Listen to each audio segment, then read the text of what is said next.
What really happened with your host, Mike Rivero. You're listening to the Republic Broadcasting Network, where you'll find out what the Fukushima's going on. And aloha, America. Welcome to our show today. It's Tuesday, March 20th, 2018. We've got a lot of stuff to talk about today. A lot is going on. The phone lines are open, 800-313-9443.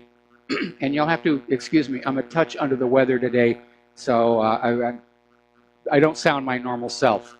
But anyway, let's get on into it. Mike is in our control room ready to answer the phone when you call on in. Now, there has been yet another school shooting.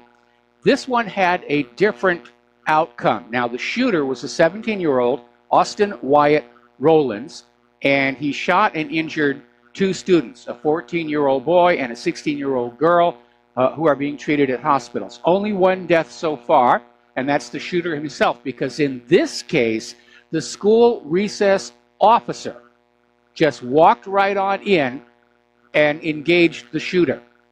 That's what they're supposed to do, and it underscores the complete failure of law enforcement down there at Parkland, which is one of the reasons we think it was staged to support the gun grabbers.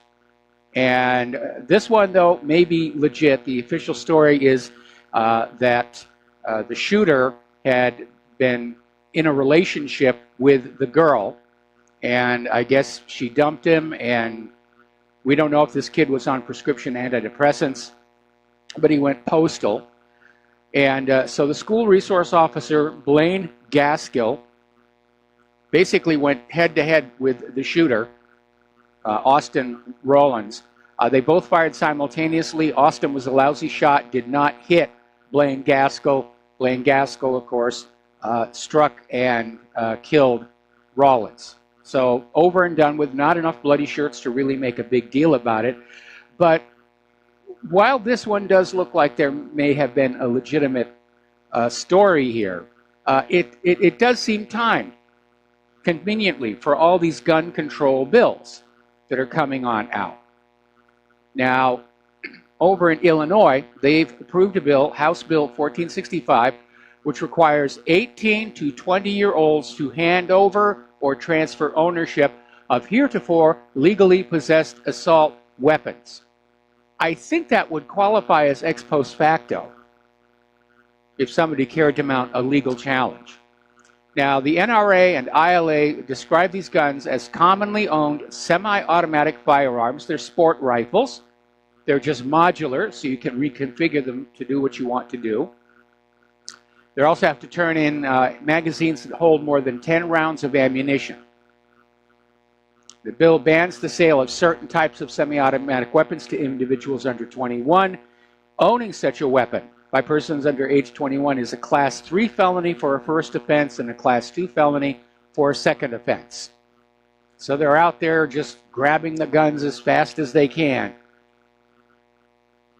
Now, one gun grabber group, Everytown, tweeted a link to a Newsweek article that had this racist message that we shouldn't arm teachers because teachers would then be more likely to shoot black and brown children, because minority children are more likely to be suspended or disciplined than white children. I mean, that's absolutely disgusting that they're out there saying that teachers, if they're armed, are just going to haul off and start shooting kids. And to illustrate this tweet, they had a hand holding a gun and another hand holding a magazine. And there at the top, you can see a bullet in the magazine, put into the magazine facing the wrong way. And this went wild on Twitter. Everybody's saying, these people are clueless. They don't know what they're talking about when they're talking about weapons. I think they all need to be run through a gun safety course. And by the way, speaking of gun safety, don't forget this promotional deal that we have with Front Sight Training Academy. If you make a one-time $500 donation to RBN, you will get a lifetime Commander membership. All kinds of great, wonderful benefits. If I lived in the American West, I'd go for this deal myself. So just something to keep in mind. All righty. as you know, the media just does a lot of attention on school shootings. Oh, it's the children, tug at your heartstrings. And apparently, this Michael Medved had as a producer Greg Tomlin, who did an actual survey and counted up in the years 2016 and 2017 at K through 12 schools in America, of the 51 million students enrolled, there were only 7 children killed. Now that's 7 human lives snuffed out, and it is a tragedy. But it's a lot less than what you see from the media coverage, which is misleadingly claimed there were 18 school shootings in January alone. And part of what they do is very dishonest. If there's a shooting just near a school, it's lumped in as a school shooting. They're trying to inflate the numbers to make it look like there's a crisis.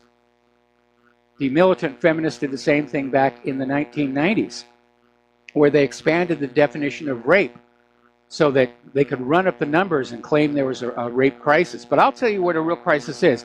According to the Journal of Patient Safety, medical mistakes kill between 210,000 and 440,000 patients every single year. Where is the market hysteria over that? Because hundreds of thousands of people dying from medical mistakes is a far bigger problem than the few who are the victims of gun violence. All right, we're going to do a shout out now to our on-air affiliates who are just now rejoining our network. Down in South America, in Brazil, they've got very strict gun control, and crime is just off the top of the scale. 60,000 Brazilians are murdered every single year. And apparently there is a growing firestorm of protests calling for a repeal of Brazil's gun laws so that the civilian population can protect themselves. I think it's a very, very good idea. Now, apparently in Gardena, California, there was a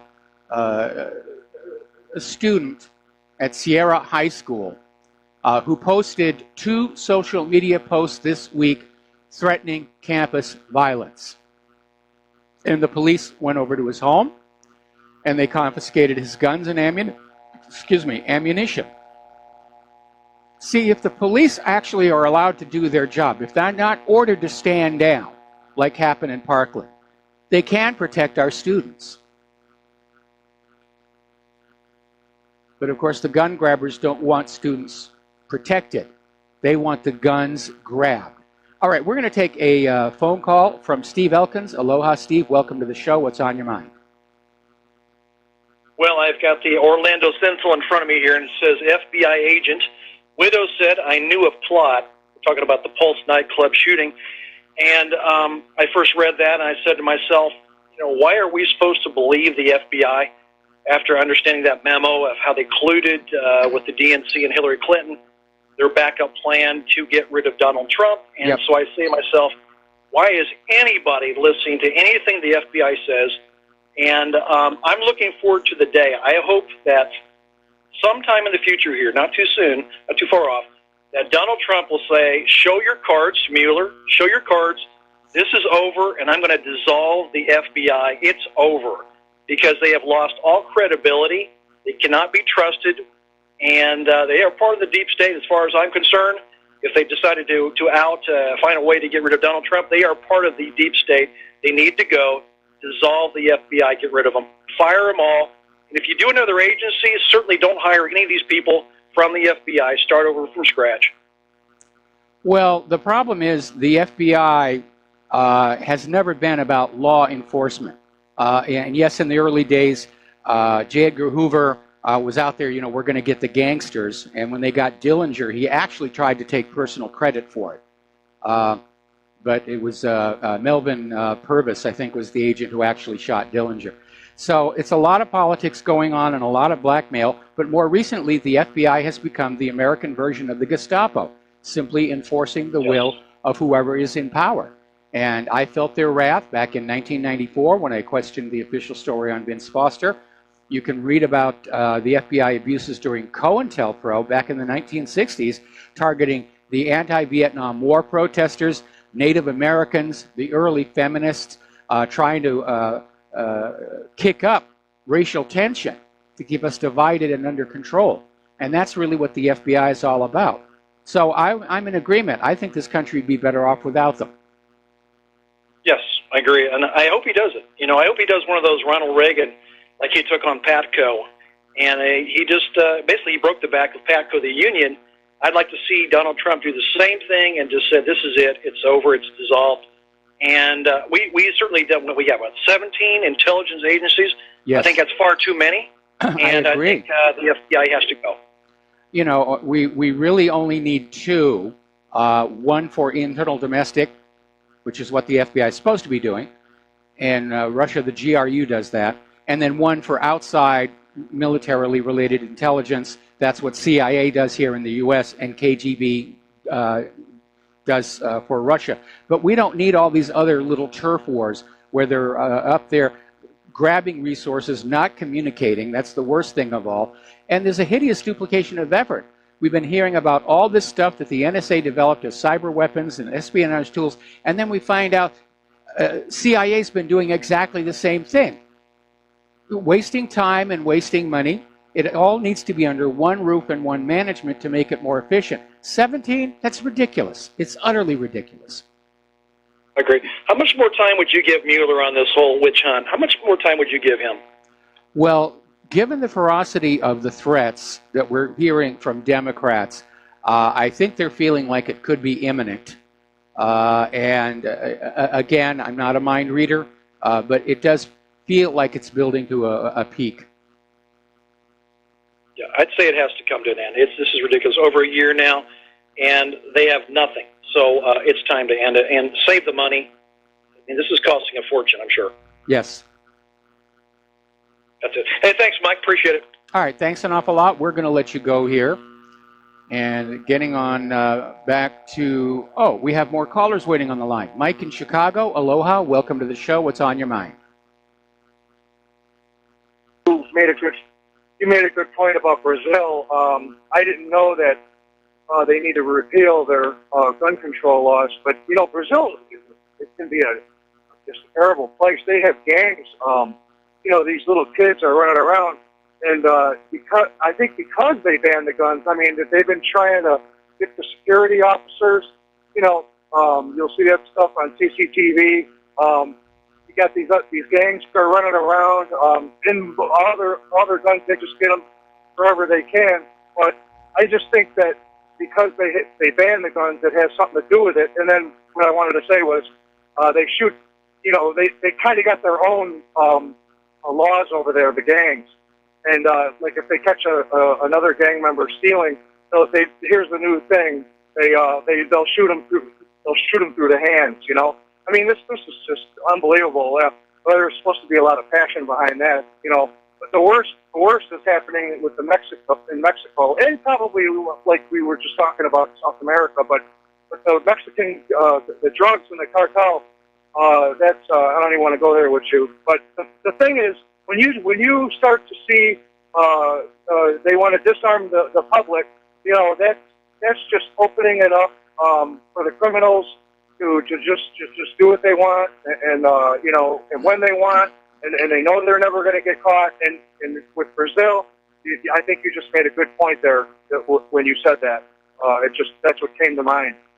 Now they have to repeal it, Anyway, so yeah, I mean, I don't know what it is about taking the guns away and opening the borders. Yeah, it's who's in control? You got to ask yourself. I mean, and then divided we fall. I mean, it just seems like they want to put everybody together and have everybody at war, and therefore then they could just do whatever they want, and we don't even have to have elections or anything anymore. That's exactly what's going on here. And you need to understand that organized crime loves a gun ban because it creates a safe work environment for their prostitutes and their drug dealers and their second-story people and the rest of it. That's why I keep saying anti-gun is pro-crime, because inevitably, when you take guns away from the law-abiding citizen, crime goes up. Right. Yeah. And one more thing. When you we have our Second Amendment here and all this, and people should be saying, "What do you mean? You want to, you're going to take my gun away?" Because they should know that now, they're just going to be open for all of this violence and all of this tyranny that you're talking about.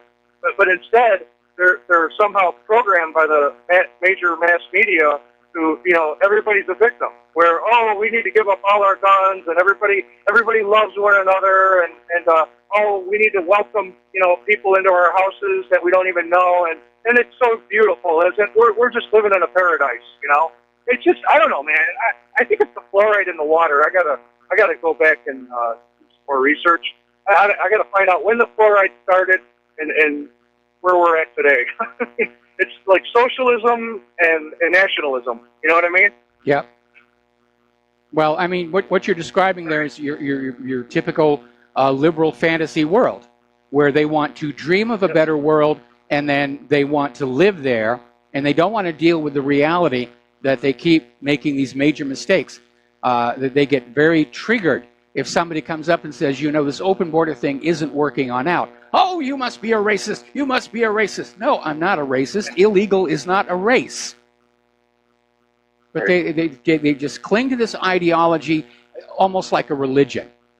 And they've got to come back to the real world I think with the rest of us. Feel good. It's a feel good. Lovey-dovey, feel good. Emotionally. I don't know. I don't know what it is, man. Yeah. Well, it's also that spirit of belonging, of being part of something big, which is a very powerful allure for young people. That's where you get things like Jim Jones or Scientology or liberalism.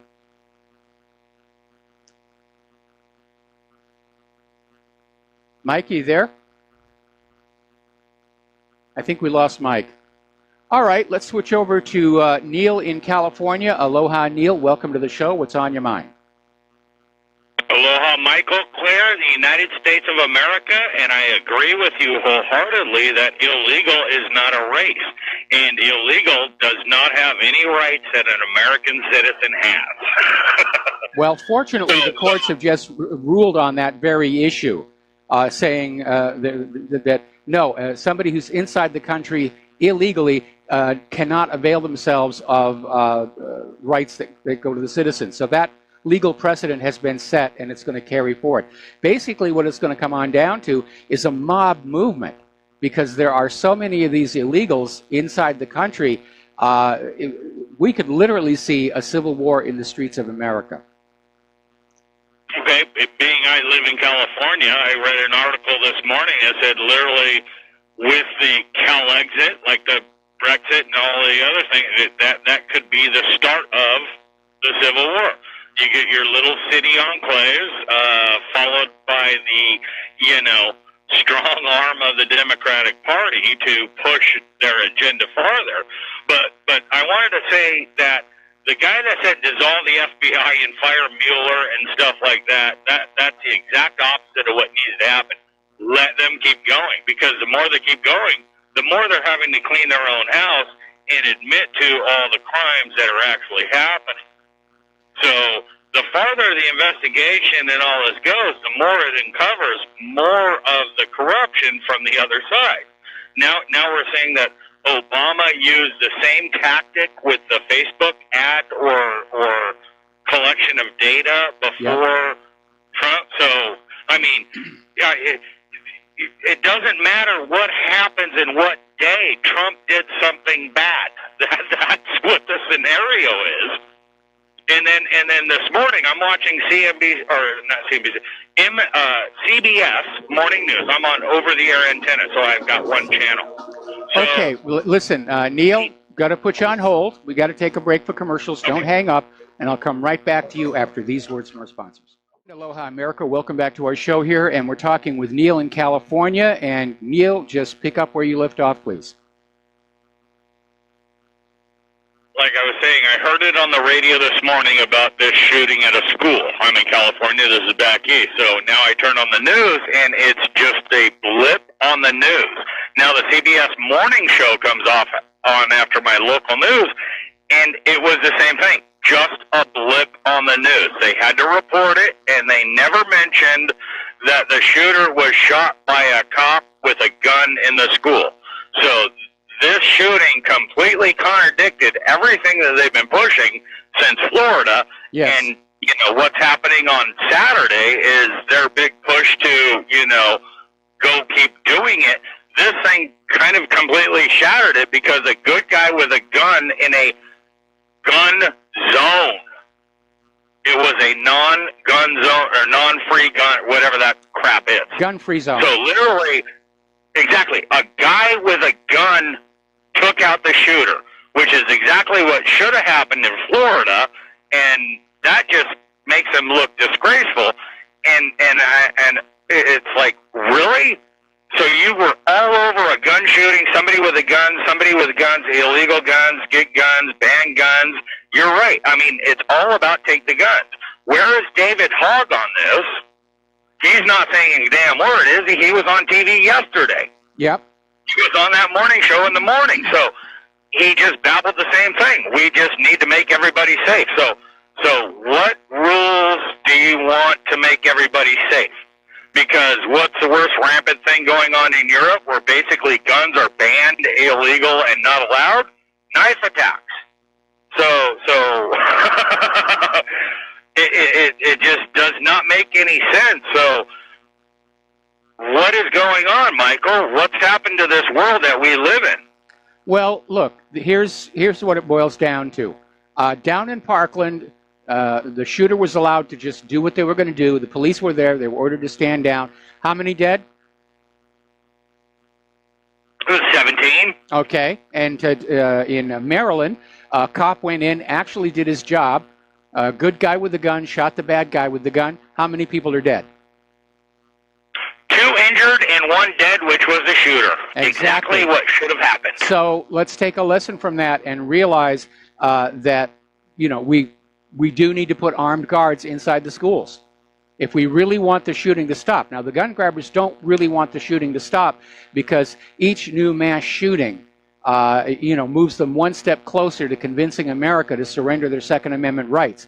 And if the government is willing to treat us this badly when we are armed, you can just imagine how bad it will be once we are disarmed. No, exactly. Me and the wife were just at the gun range this weekend. It was packed. There was waiting lines, taking order. The NRA has more members joined now than probably ever before, and people are actually waking up to a good guy with a gun will protect you when most of these cops will stand outside and not do a damn thing. Well, in the case of the Coral Beach police, they were literally ordered to stay out of the building. And that, to me, is a dead giveaway that Parkland was this staged event. They had all these crisis actors ready to go. The one at the Veterans Home in California obviously caught them by surprise. They weren't ready to exploit it in the media. And as you say, scant attention paid to this one in Maryland because the idea of a cop actually stopping a mass shooting at a school it goes against the narrative that guns have to be taken away. So, and you will not see David Hogg and any one of the other school kids or any of the CNN or anybody else that was toting all this stuff. They're going to turn it to promote this weekend where we're going to get 1 million kids out. What about the school? I think it was Maryland where this happened. The school was literally not able to afford the power or the heat to keep the kids warm, yet spent $100-something thousand to bus the kids to an anti-gun rally. Yeah, so, it's pretty messed up there in Baltimore. I mean, they're on the edge of bankruptcy, and you're absolutely right. The city of Baltimore doesn't have the money to keep those classrooms heated during this very hard winter. But yeah, all of a sudden they find all of this money to get these kids onto a bus and get them up to this event. If I was a parent, I'd be filing a lawsuit. I've heard repeated stories of kids that refused to go out on this walkout this last week, and they were suspended, They were ridiculed, they had problems, and all this kind of stuff. there was an actual teacher who said, well, can we have a pro-life walkout? She was suspended, and she only talked to the board members in the school. So the board suspended her and kicked her out of school for pro-life, but you can take every kid out of school for a pro or an anti-gun movement. So if they're not in class, does the taxpayer money come back to us? Well, probably not. I mean, we're paying for it. But they're exploiting these kids to try and build sympathy. Oh, we must save the children. Must save the children. Teach them how to shoot. That's what the NRA is for. The NRA is the biggest national training safety class in the world, bigger than any place ever. What was the brown shirts? Neil? They were kids. Neil, I'm sorry, I'm going to have to let you go. We got to take a break for commercials, and we'll be right back. Aloha, America. Welcome back to our show here. Apparently down in Florida, gun owners, along with the National Rifle Association, are filing lawsuits against Florida's new gun law, basically saying that the demand to turn over bump stocks and long rifles and guns by under 21s is an unconstitutional taking of property. And there is merit in that argument, because if you get back to that Fifth Amendment, it says the government may not take your property or use it without just compensation. Of course, they do all the time. All of the spying on the American people is using our computers, our electricity, our bandwidth, and there's no compensation whatsoever. So the government doesn't really play by the rules anymore. And apparently from the NRA's point of view, their concern is this violating the constitutional rights of young adults between the ages of 18 and 21. Because at age 18, legally they are adults. Now, when I was a kid, when I was growing up, the age at which you got your first firearm was 12, your 12th birthday. You knew ahead of time what was going to be inside that wrapped package. It was going to be a small bolt-action rifle. And you were taught how to use it safely. Everybody had a gun in that town, multiple guns in most cases. There was never any mass shootings at our school. There was only one incident, and that appeared to have been an attempted suicide. But the more they take the guns away, the more the violence spins out of control. Now, another area of violence going on that we need to basically look at, and that is this string of bombings down in Texas. Because apparently earlier today, there was a bomb that went off at a Schertz, Texas FedEx facility. And apparently it was on its way to its intended target, but it didn't get there. And they're saying they're pretty convinced that this is linked to all the other bombings that have been going up. Now, the latest good news is they found a sixth bomb that had not exploded. And supposedly the bomb squad is taking it apart. But that will give them a lot of material for forensic analysis. Maybe they can find this guy and find out what he's all about. But so far, it may be race-related when you look at the unfortunate victims, the ill, the injured, and the dead. And this FedEx facility is located near San Antonio, and the FBI is on the case and saying, yes, they think it's linked to the Austin blasts. No notes in the paper. What's missing from this is the ego for somebody who's like a mass bomber or a serial killer. They want their moment in the ink, and that's missing here. That's very, very strange. Now, let's talk about the domestic politics. A lot of people are very concerned about Gina Haspel. They're saying she should be in prison for war crimes, not angling for the head of the CIA. And it's like Nuremberg never happened.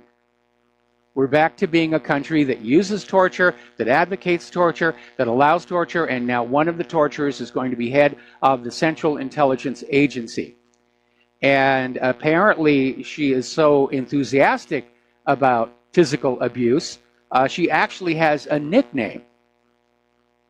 And according to the former CIA official John Kiriakou, he said, "We did call her Bloody Gina. Gina was always very quick and very willing to use force. Gina and people like Gina did it because they enjoyed doing it.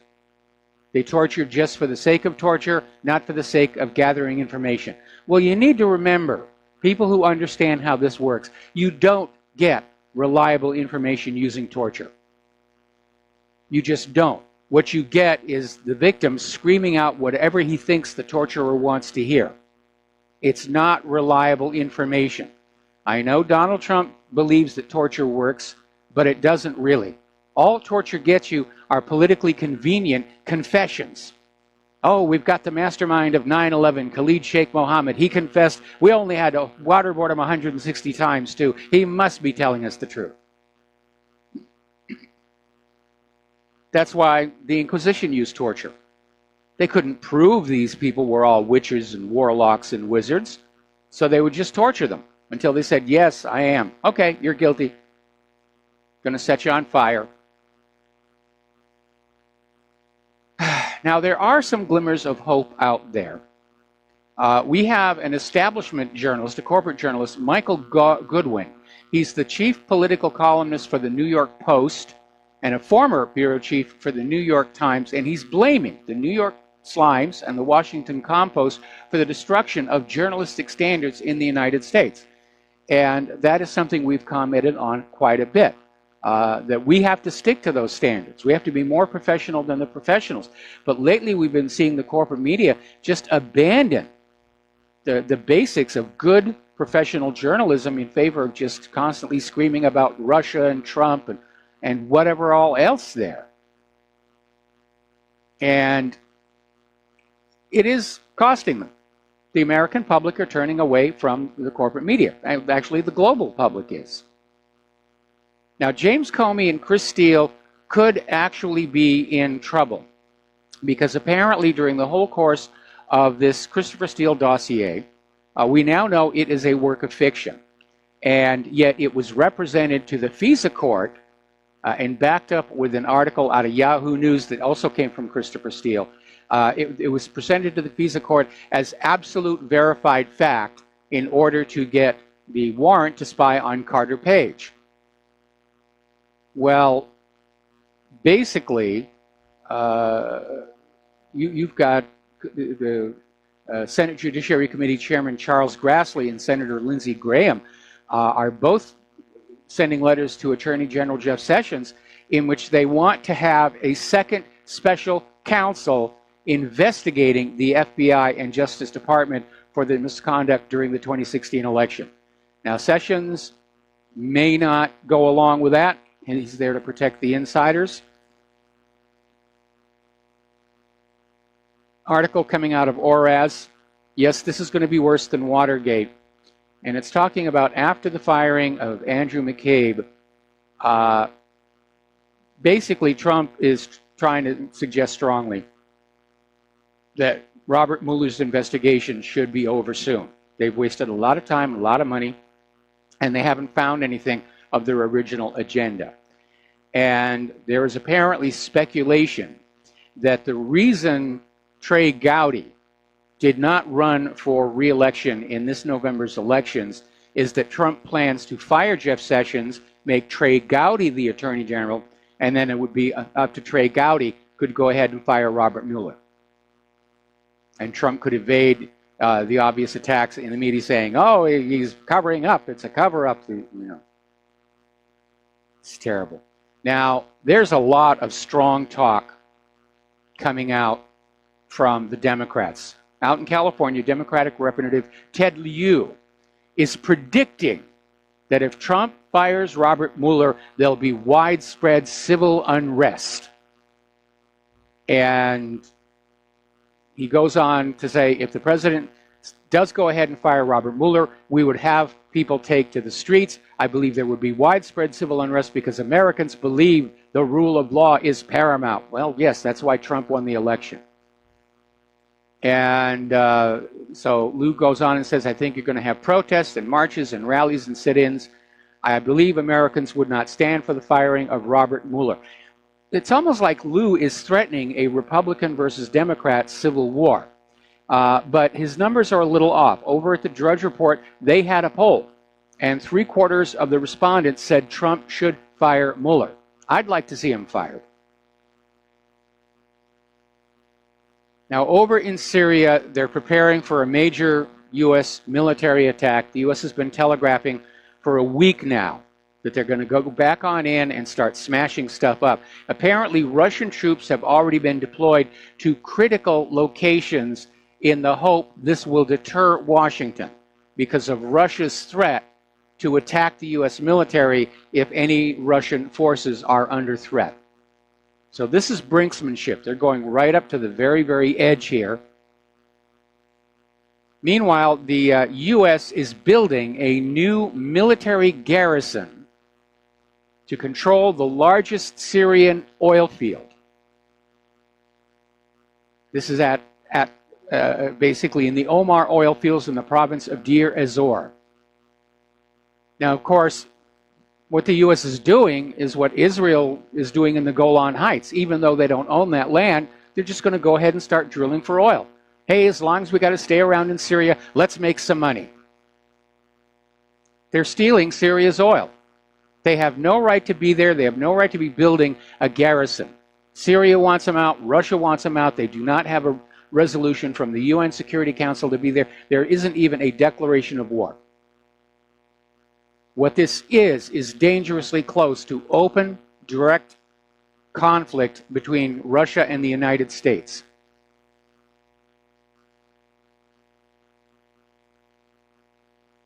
It's been 15 years since Operation Iraqi Freedom, and there's an article about it in the original antiwar.com where one of the veterans of that conflict has come on out and said Iraqi freedom was an unmitigated failure. And it really was. They could never declare victory because the stated public reasons for the Iraq War never existed. They hadn't helped with 9/11. They weren't partners with Al-Qaeda. In fact, they were ideological enemies. And they never had the nuclear weapons. Now, the real goal of the war in Iraq was to keep Iraq's oil selling for the US dollar. And in that context, yeah, the war worked. They've got a puppet government in Baghdad, and the oil is being sold for US dollars. And from that point of view, the war is a success. And for all those young people who got killed or crippled in the war, well, that's just the cost of doing business. Just the cost of doing business. The White House, rather, has now openly acknowledged the United States of America is at war right now, this moment, in 7 different countries, including Libya and Niger. Now, this was an unclassified White House report sent to Congress and obtained by the New York Times. I would not be surprised if there are other covert interventions going on around the world. But these are the 7 sort of official wars. In fact, they even use that word. The U.S. is officially fighting wars in 7 countries. None of them have a congressional declaration of war. None of them are backed up by Security Council resolutions. Okay, now, as you know, NATO has been running a major military naval exercise in the Mediterranean. They're calling it Operation Sea Guardian, and its stated purpose is to shape the waters of Western and Central Mediterranean. In other words, they're basically going on in and they're getting ready to basically try and turn the Mediterranean into a European lake. They don't like the fact that Russia has access to the warm waters of the Mediterranean. That was why Crimea was such a big deal. All right, we've got some callers here. Let's go ahead with Tony in Puerto Rico. Aloha, Tony. Welcome to the show. What's on your mind? Aloha, Mike. Speaking of war, I have a quick comment. Why isn't General Bentley Butler, why isn't he written about more often or spoken about more often in the media? Well, because obviously those who favor war don't want people reading that little booklet that he wrote about war as a racket. And of course, his other claim to fame was basically heading off the attempted coup d'etat against President Franklin Roosevelt by the bankers. And that was all hushed up and covered up. It wasn't declassified until somewhere in the 1970s. Okay, my other question is, what kind of deal you think FDR made with the plotters? I'm sorry, which plotters are we talking about now? The plotters, who spoke to General Smedley Butler, take over the country. I mean, what kind of deal FDR made with them? He didn't make a deal with them. The reason they wanted to take over the country is they thought Roosevelt was going in the wrong direction, and they wanted to establish a fascist state in the United States based on the one that Mussolini had in Italy. And they came dangerously close to pulling it off. There's actually a movie, 7 Days in May, that's loosely based on the story, but they hide the role of the bankers and financiers, and instead they just say there's a rogue general. Okay, thank you, Mike. All right, thank you. We're going to switch to Mo in Florida. Aloha, Mo. Welcome to the show. What's on your mind? Hi, Mike. I hope you got time for me. I listen to you all the time. I haven't called in lately, but I just, sometimes you just, you think you know what's going on. You follow the stuff. I listen to you all the time, and many other channels. But are you familiar with the SES? The Senior Executive Service? Yes, I've read about it a little bit. Somebody even sent me a blurb about it today. I was so blown away because I didn't know about this. And I mean, these people, they have 10,000 people in the government. They start off with a salary higher than the vice president, which is like $250,000. Mm-hmm. And they are basically the deep state. They're the bureaucracy. They're the ones who, they're just like a cancer that's infiltrated the whole the government. And with these, I always go crazy because people say deep state, the bad guys. No, it's the Senior Executive Service. And this guy, Michael McKibben. Yes. He's a CEO for Leader Technologies that sued Facebook. Yes. Yeah, he's got a website now that he's identified every member of the SEC, the Senior Executive Service. Yeah, the SES. He's identified every one of them by name. You can go to his website. I don't have the website right now, but Michael MC KIBPN, Michael McKibben. Yeah. Okay, yeah. Tony, I got to let you go. We've got to take a break for commercial. Back with another phone call. Oh, I'm sorry. This is Mo in Florida. We have to let you go. Back after these commercials. And aloha, America. Welcome back to the show here. And we're talking about NATO's naval operations in the Mediterranean, where basically they're establishing their plans to take control of the entire Mediterranean.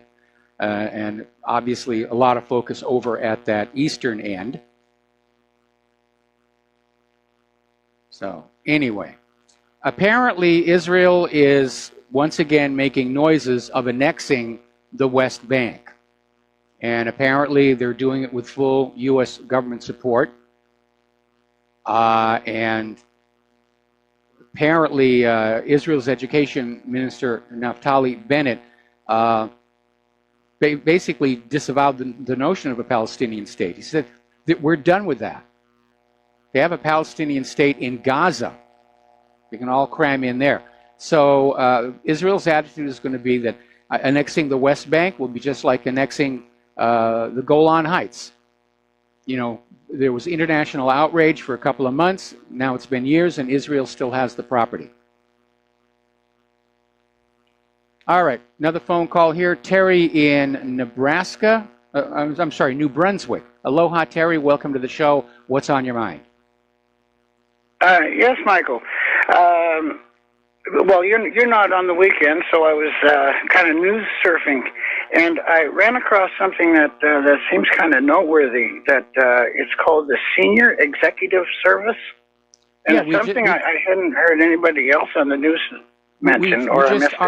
Our last caller was talking about it exactly. Basically, how Oh, it's really? yeah. Okay. No, I had the volume turned down and couldn't hear you while I was waiting for the call to go through. No, yeah, we just did with that basically, and he gave us a very good overview of what that was all about, and you can hear that on the replay of the show, I guess. Oh, yeah, I will. I ran across it on American intelligence media is where I seen it, and yep. I've seen a couple of other articles by them. To me, they appear to be a credible news outlet. So. Okay, Michael, I won't take any more of your time. All right, well, thank you very much for the phone call. We're going to let you go, and we're coming up here on the top of the hour and station identification. Now, a lot of people are starting to wonder, when is Al Jazeera going to air the undercover documentary they made about the Israel lobby in the United States? They did one for Great Britain. It was aired. Israel supporters screamed anti-Semite and Jew hate. And apparently the same producers did one here in the U.S. Where is it?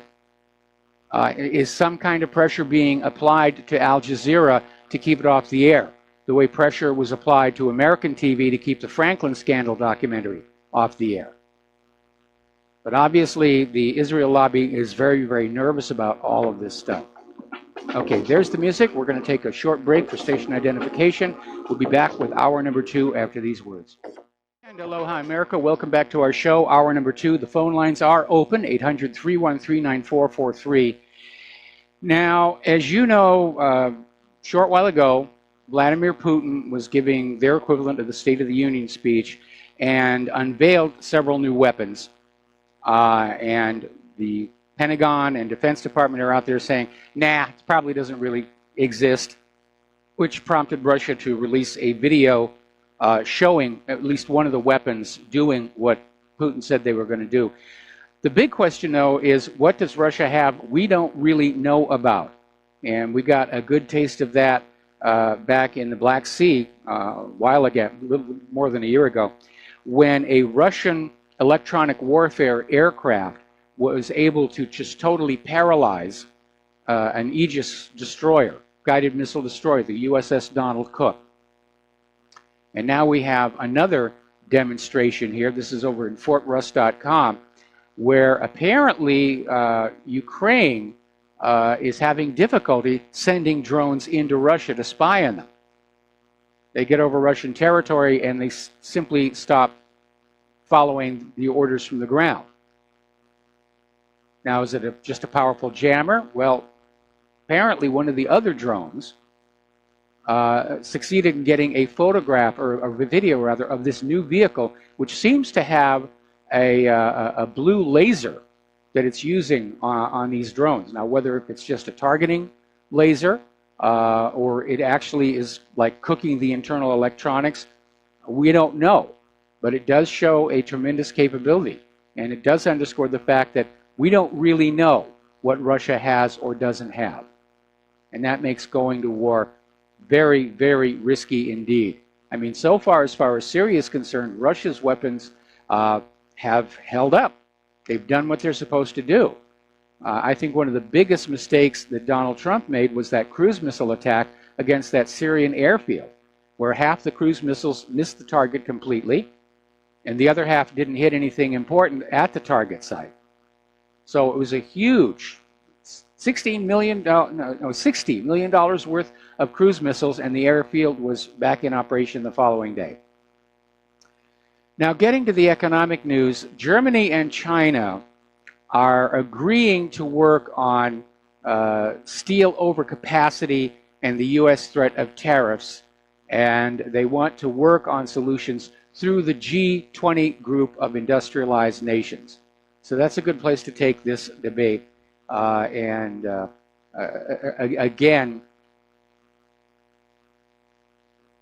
the tariffs, I don't think were a good idea. Not at this time. I understand the need to develop a totally internal domestic steel and aluminum capability if we are going into a world war, which I don't want to do anyway. Now, Trump has signed an executive order banning Venezuela's cryptocurrency. He may have moved a little fast, because you want to talk about having a miracle save your rear end. Venezuela just announced the discovery of what they think is the 4th largest gold mine on Earth, estimated at 52 million troy ounces of gold. So I'm sure our bankers are going to be looking for a reason to invade Venezuela. Got to get that gold the way we got Libya's gold, the way we stole the gold out of the basement of the World Trade Towers and so forth. Over in Ukraine, the effects of growing close to Europe are painfully evident.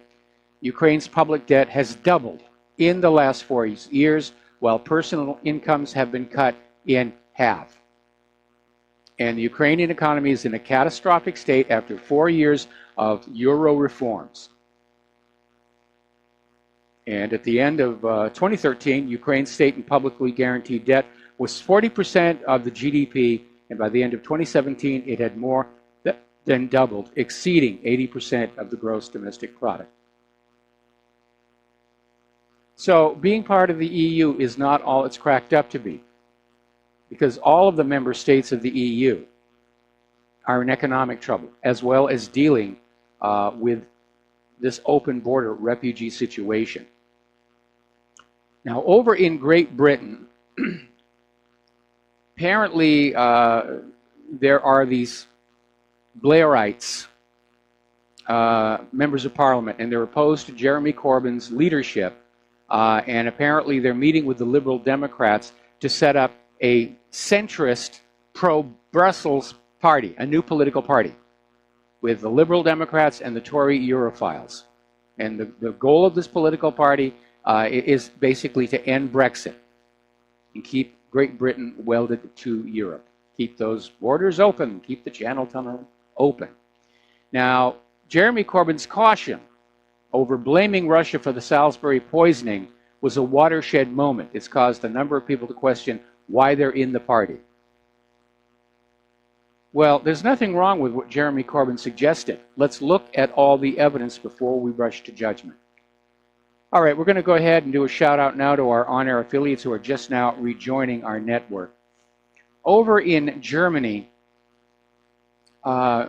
Interior Minister Horst Seehofer is saying that internal border checks must stay in place in Germany for as long as the EU fails to protect its external borders.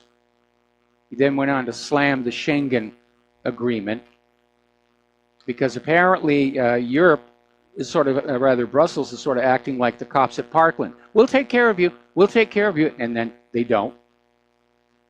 And so Germany is saying we have to protect our own borders. I think as Merkel looks at a possible election at the end of her current term, I mean, she is chancellor again, but I think she has to realize the German people are very, very unhappy with what this flood of refugees has done to Europe. We're hearing it from virtually every single country. You know, this country isn't what it used to be. It's been turned into a third world, everything blended together, dirt in the streets, mess. All because George Soros and his buddies think it's a great idea. Now, Trump is out there trying to defund the sanctuary cities. The courts have already ruled that Trump has discretionary authority over federal funding to these sanctuary cities who are refusing to enforce federal immigration law. And then they turned around and said, well, you've still got to give us the money. And Trump said, no, I don't. So he's hosting a roundtable at the White House today for federal officials, members of Congress, and state attorney generals to ramp up pressure on cities that don't comply with immigration law. And the president is looking to use the White House meeting to highlight the problems he has with funding these cities and pressure cities to conform with federal immigration laws. It's a very, very simple thing. unless you're a liberal. I want my free stuff, and don't tell me what to do. Now, interestingly enough, over at Los Alamitos in Orange, California, they just voted to reject the state's sanctuary law. And they basically had a vote of 4-1, citing the Constitution for their reasoning. And they're basically saying that at least within Los Alamitos, they will cooperate fully with federal immigration officials. We've got to get this going. We've got to get these illegals, back over the border, or they're going to vote in our election in November, and they're going to vote for the Democrats. And they're not supposed to vote. So either we get an ironclad voter ID law, or we start flinging these illegals back over that border, back over the wall. Get the pumpkin chunkin people to just bring out their air cannons. Longest range and most number of ounces wins the prize. All right, we're going to take a phone call from Bill in Pennsylvania. Aloha, welcome to the show. What's on your mind? Mean Mike the man. How you doing, buddy? Doing okay. Hey, man, I ain't called you since last year. I listen to you every day, though. Thank you. Great job, man. Keep doing what you're doing. We love you, man. Claire, too. Give her our condolences. Anyway, I'm calling about that FBI guy, man. He's getting his pension. I was watching your show from yesterday. Yep. And there's some kind of, circle thing going around where he's going to get his pension again. Man, there is, no justice. What happened? Well, I've heard several different variations about McCabe and his pension. We do have all these people who are already offering him just a job in their office until he reaches the end of his 20 years, which is just a few days, so that he can qualify for the pension. It turns out, first of all, if you are a federal government employee, it is golden time. Got all kinds of benefits, taxpayer funded, of course, multiple pensions that are overlapping. And apparently, the big pension is the one that was threatened by his being fired. But I think they're just going to go ahead and give it to him. Behind that, there's another federal government pension that doesn't kick in until age 60. He's going to have that one anyway, regardless of what is decided about the big pension. It's not as much money, and he doesn't get to collect it for another 10 years, because he's only 50 now. But can I ask you one thing about that? Yeah. I'm sorry. Go ahead. Besides all this talk about pension, if you really get down to what this guy did, along with Comey and the rest of them that were literally trying to infiltrate and have a soft coup on the presidential election, isn't that an act of treason? Why is it this retirement thing such a big deal when he really should be put in jail for what he did? I'm in agreement. There's a whole bunch of people in Washington, D.C. that need to be seeing the inside of a prison cell. And of course, I don't understand why everybody's making a big deal out of this pension thing when, what happened to breaking the law and treasonous acts against the Constitution besides the Clintons and the Bushes? That's so common, it's criminal that these guys are even walking around in the street. But here's another guy, along with Comey, Loretta Lynch, the rest of them, that are just getting away with it, just like they always do. And this guy's even getting his pension.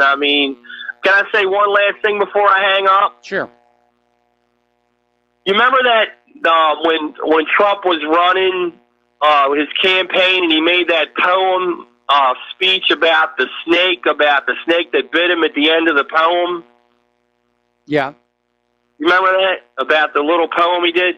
Well, all this talk with this other CIA guy who's talking about assassinating him coming, because I was watching your show from yesterday where these guys are blatantly just saying right on public television how they're going to assassinate the president.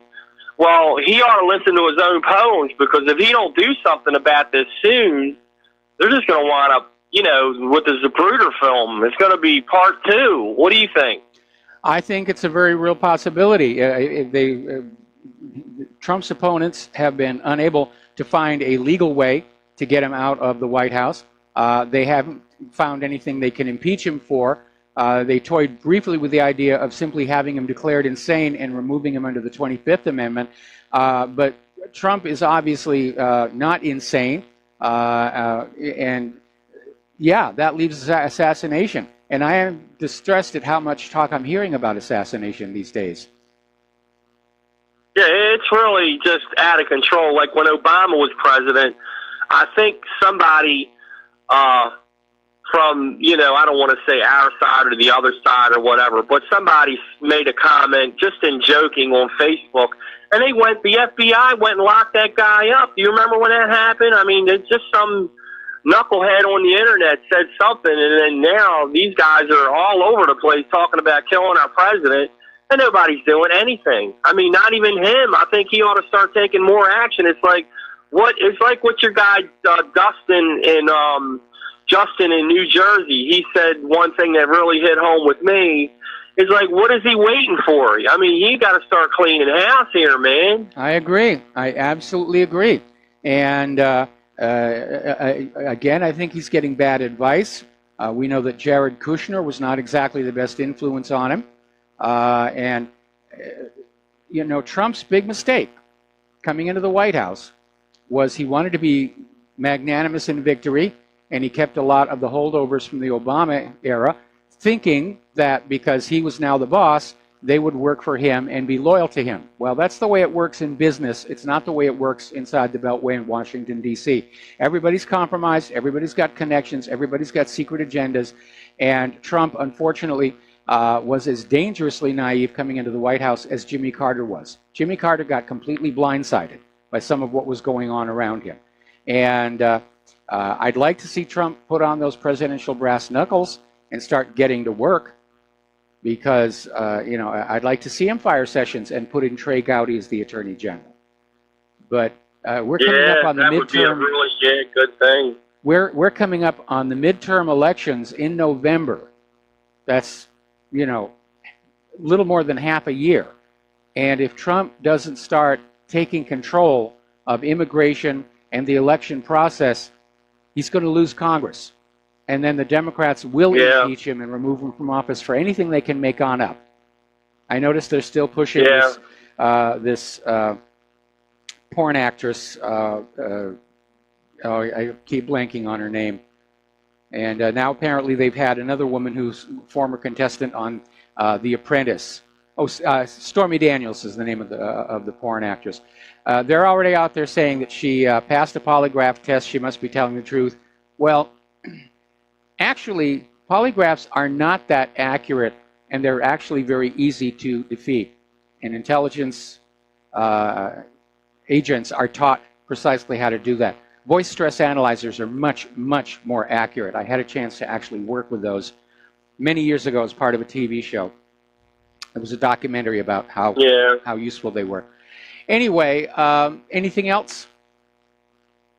Want to thank you for the work that you do. You're a true patriot. I was watching you, I think about a month or two ago, when you were real sick, and you know, thank God your wife's okay, and we just really appreciate what you do, man, and just, you know, just keep doing what you do, man. You're a real patriot, and, you know, I watch you rather than watching the news. I just don't even deal with it. I just don't even spend my time wasting my time. It's like, that's all it is, a waste of time. I watch you and listen to what you got to say, and you get like the information all around the world, and the real story. That's, you know, that would be a good name for something that you guys do, like just call it The Real Story. You know what I mean? Instead of fudging it and lying and everything else, you guys really do a good job, man. Well, thank you very much for those kind words, and we're going to let you go and get on back to the news. The phone lines are open, 800-313-9443. Now, George Soros is basically using some of his German non-governmental organizations to lobby Germany to put pressure on Hungary. And at issue is the fact that Hungary recently passed an NGO transparency law, which demands greater transparency of foreign-funded bodies in the country. And of course, this directly affects Soros' Open Borders charities and the pressure groups. He basically wants that law to go away, which tells us he knows he's got something that cannot see the light of day. He's got to keep it concealed. Now, apparently, Soros is also trying to influence the political situation in the Czech Republic and Slovakia. And basically, Peter Zantovsky, a lecturer at the University of Economics in Prague, told Sputnik News, doubting the doubts regarding the West's potential intentions to kickstart a color revolution in the Central European state. Well, maybe the U.S. isn't, but Soros certainly could. And I do wish that Mr. Soros would retire and stop mucking about with the world. We didn't elect him to be our planetary ruler. And I do think that it's time that we regained our sovereignty from the guys with all the money. Because having a lot of money does not necessarily mean you're a good person. We'll be back after these commercials. And aloha America, welcome back to our show. And if you are able to donate and support Republic Broadcasting, and we really do need it. This is no joke, this is no drill. We need to keep going. We need to keep fighting the fight against the liars, the greedy, the war hawks, and we need your help to do it. Any amount at all, anything you can do will be gratefully appreciated. So the postal address to send a check or a money order is Republic Broadcasting Network, 2251 Double Creek Drive, number 302, and that's in Round Rock, Texas, 78664. If you want to be anonymous, you can always send cash. And if you want to phone on in and become a recurring subscriber, that number is 800-724-2719, extension 03. And again, a reminder that there is this promotion going on right now for about another 70 days. There's a time limit on it. And basically, RBN has a fundraiser with Front Sight Training Academy. And Front Sight is located in Nevada. It's this world-class combat shooting training facility. Trains cops from all over the country.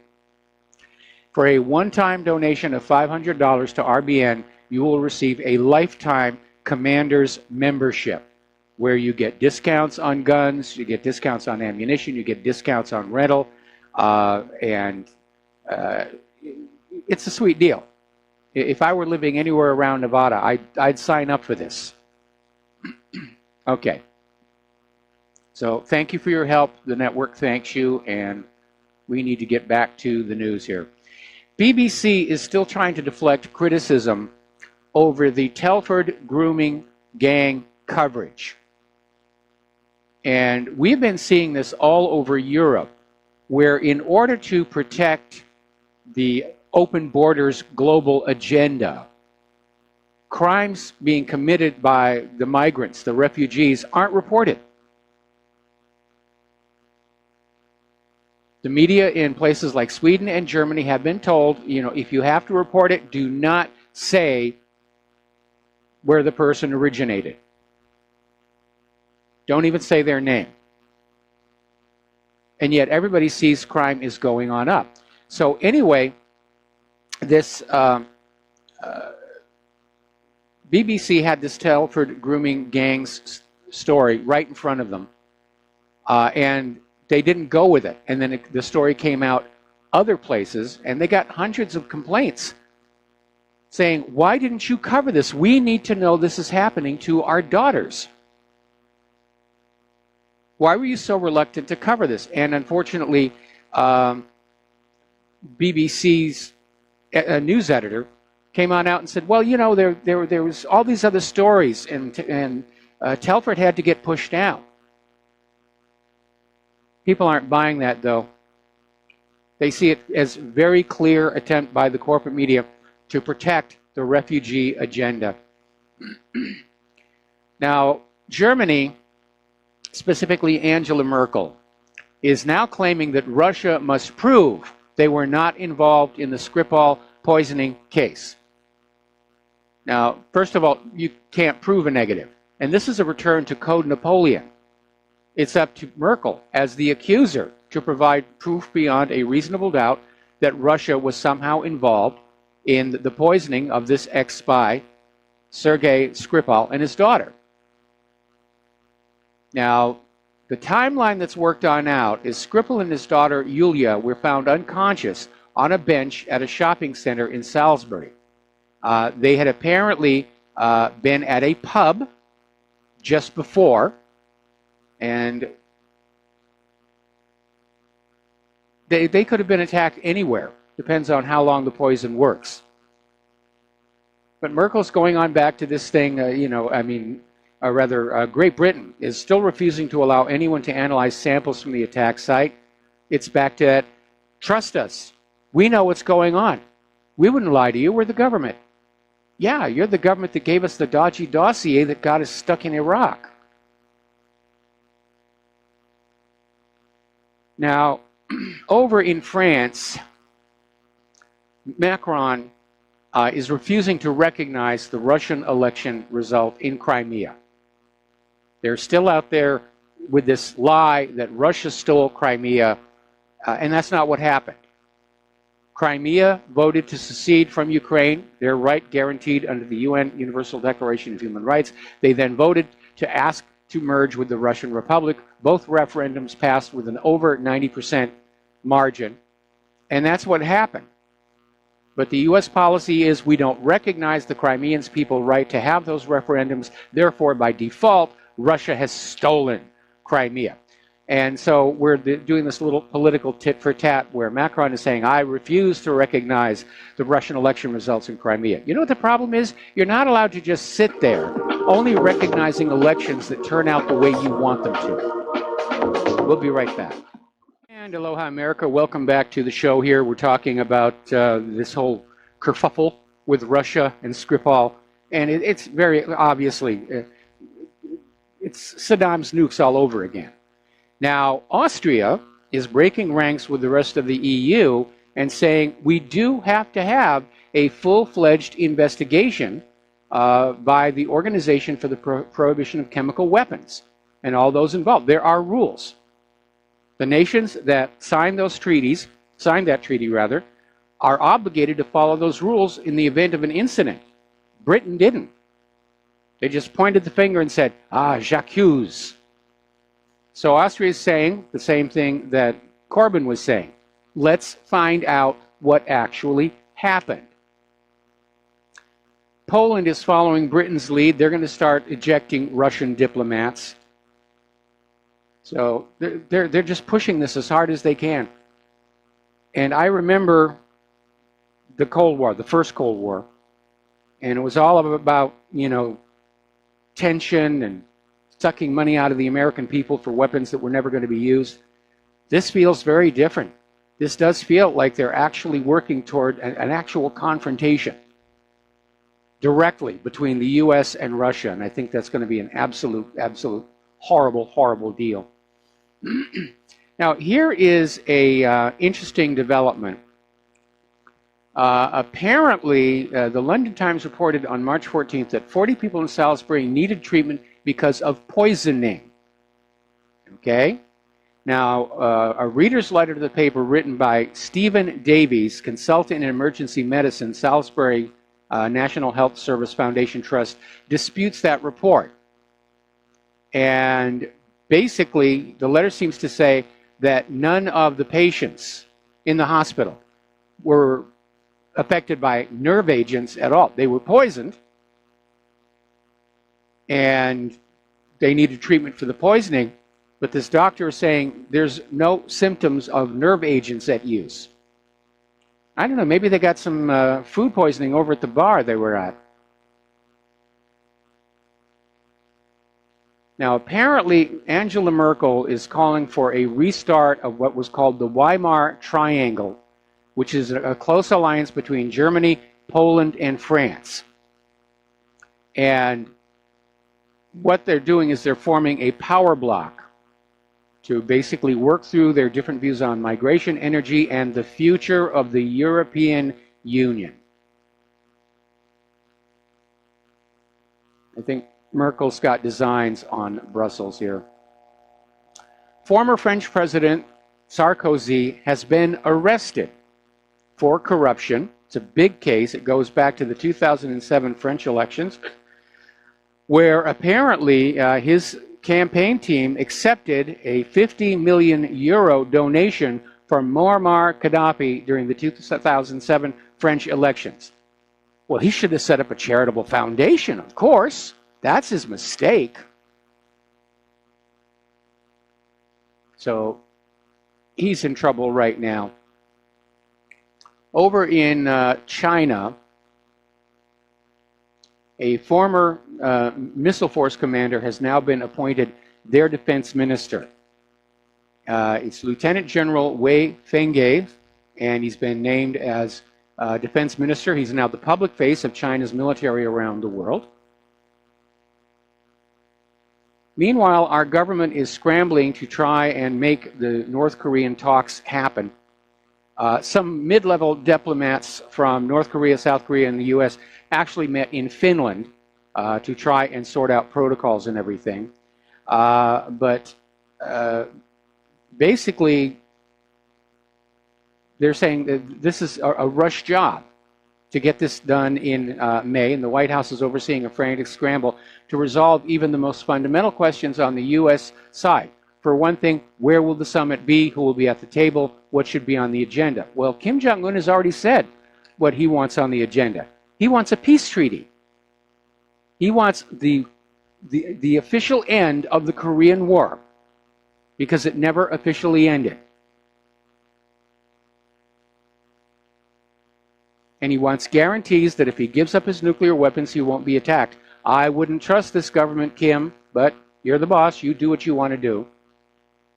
South Korea is sending some of their pop stars, singers, to perform in North Korea for the first time in more than a decade.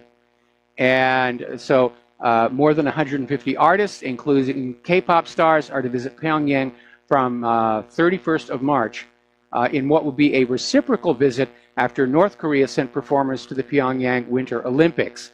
And the visit, which was agreed after talks between the countries on the border area of Panmunjom, and will include a series of concerts, will last until the 3rd of April, South Koreans Unification Ministry said. So they've already got a whole ministry, a bureaucracy set up for the goal of reunification. I think it's long, long overdue. Getting into the world of political correctness, the College of the Holy Cross will do away with its knight mascot and all other such imagery to avoid any symbolic connection to knights who fought for Christianity during the Crusades. And Reverend Philip Burrows, president of the Massachusetts-based school, explained the decision in a letter to the student body. Burrows wrote, "The visual depiction of a knight in conjunction with the moniker Crusader inevitably ties us directly to the reality of the religious wars and the violence of the Crusade." Well, that's an absolute historical fact. That's not going to go away just because you get rid of the mascot. And then the Reverend goes on to say, this imagery stands in contrast to our stated values. Over the coming months, the college will gradually phase out use of all knight-related imagery. So once again, in the name of political correctness, history gets erased. Now, let's talk about Cambridge Analytica. That's a big, big stink that has happened, and it involves Facebook.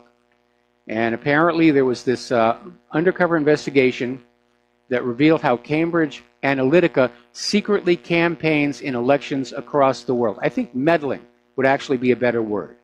And bosses were filmed talking about using bribes, former spies, fake IDs, and sex workers to influence elections around the world. Now, a story coming out of Post News D2. Hundreds of millions of Facebook users are likely to have had their private information harvested by companies that exploited the same terms as the firm that collected data and passwords and passed it on to Cambridge Analytica. And apparently the data was coming from Facebook, and there's a new whistleblower who's out there saying it was utterly horrifying, and the covert data harvesting was just a routine. Now, Facebook has now suspended the account of the whistleblower who exposed Cambridge Analytica. Too little, too late. The story is out there. And apparently 50 million users have had their data given out by Facebook, which wound up in this Cambridge Analytica. And interestingly enough, it appears, at least to the people in Zizi Adisu, that this might have been done to help President Trump's successful 2016 bid for the presidency. But as it turns on out, if Trump was doing it, so were the Democrats. Obama's campaign's Carol Davidson admits the Democrats sucked out the entire social network of the U.S. and kept that data, and they still have it. And the same campaign director reveals Facebook allowed them to mine American users' profiles in 2012 because they support the Democrats. It's a very liberal organization. Now, not too long ago, Maxine Waters came on out and bragged that Obama has a database with information on every individual in this country. Talk about total information awareness. They try and tailor the campaigns to us, get our votes that way. Now, over in Britain, members of Parliament have summoned Facebook's Mark Zuckerberg to give evidence over the catastrophic failure of process behind the Cambridge Analytica data breach. And people are getting out of Facebook. Zuckerberg's net worth plunged by $5 billion on a single day. And I know he's got plenty of other money, but that had to come as a shock. Israel is becoming the world's top cyber superpower, and this article starts out with the observation, although Israel makes no cars of its own, the world's top auto security companies are all Israeli.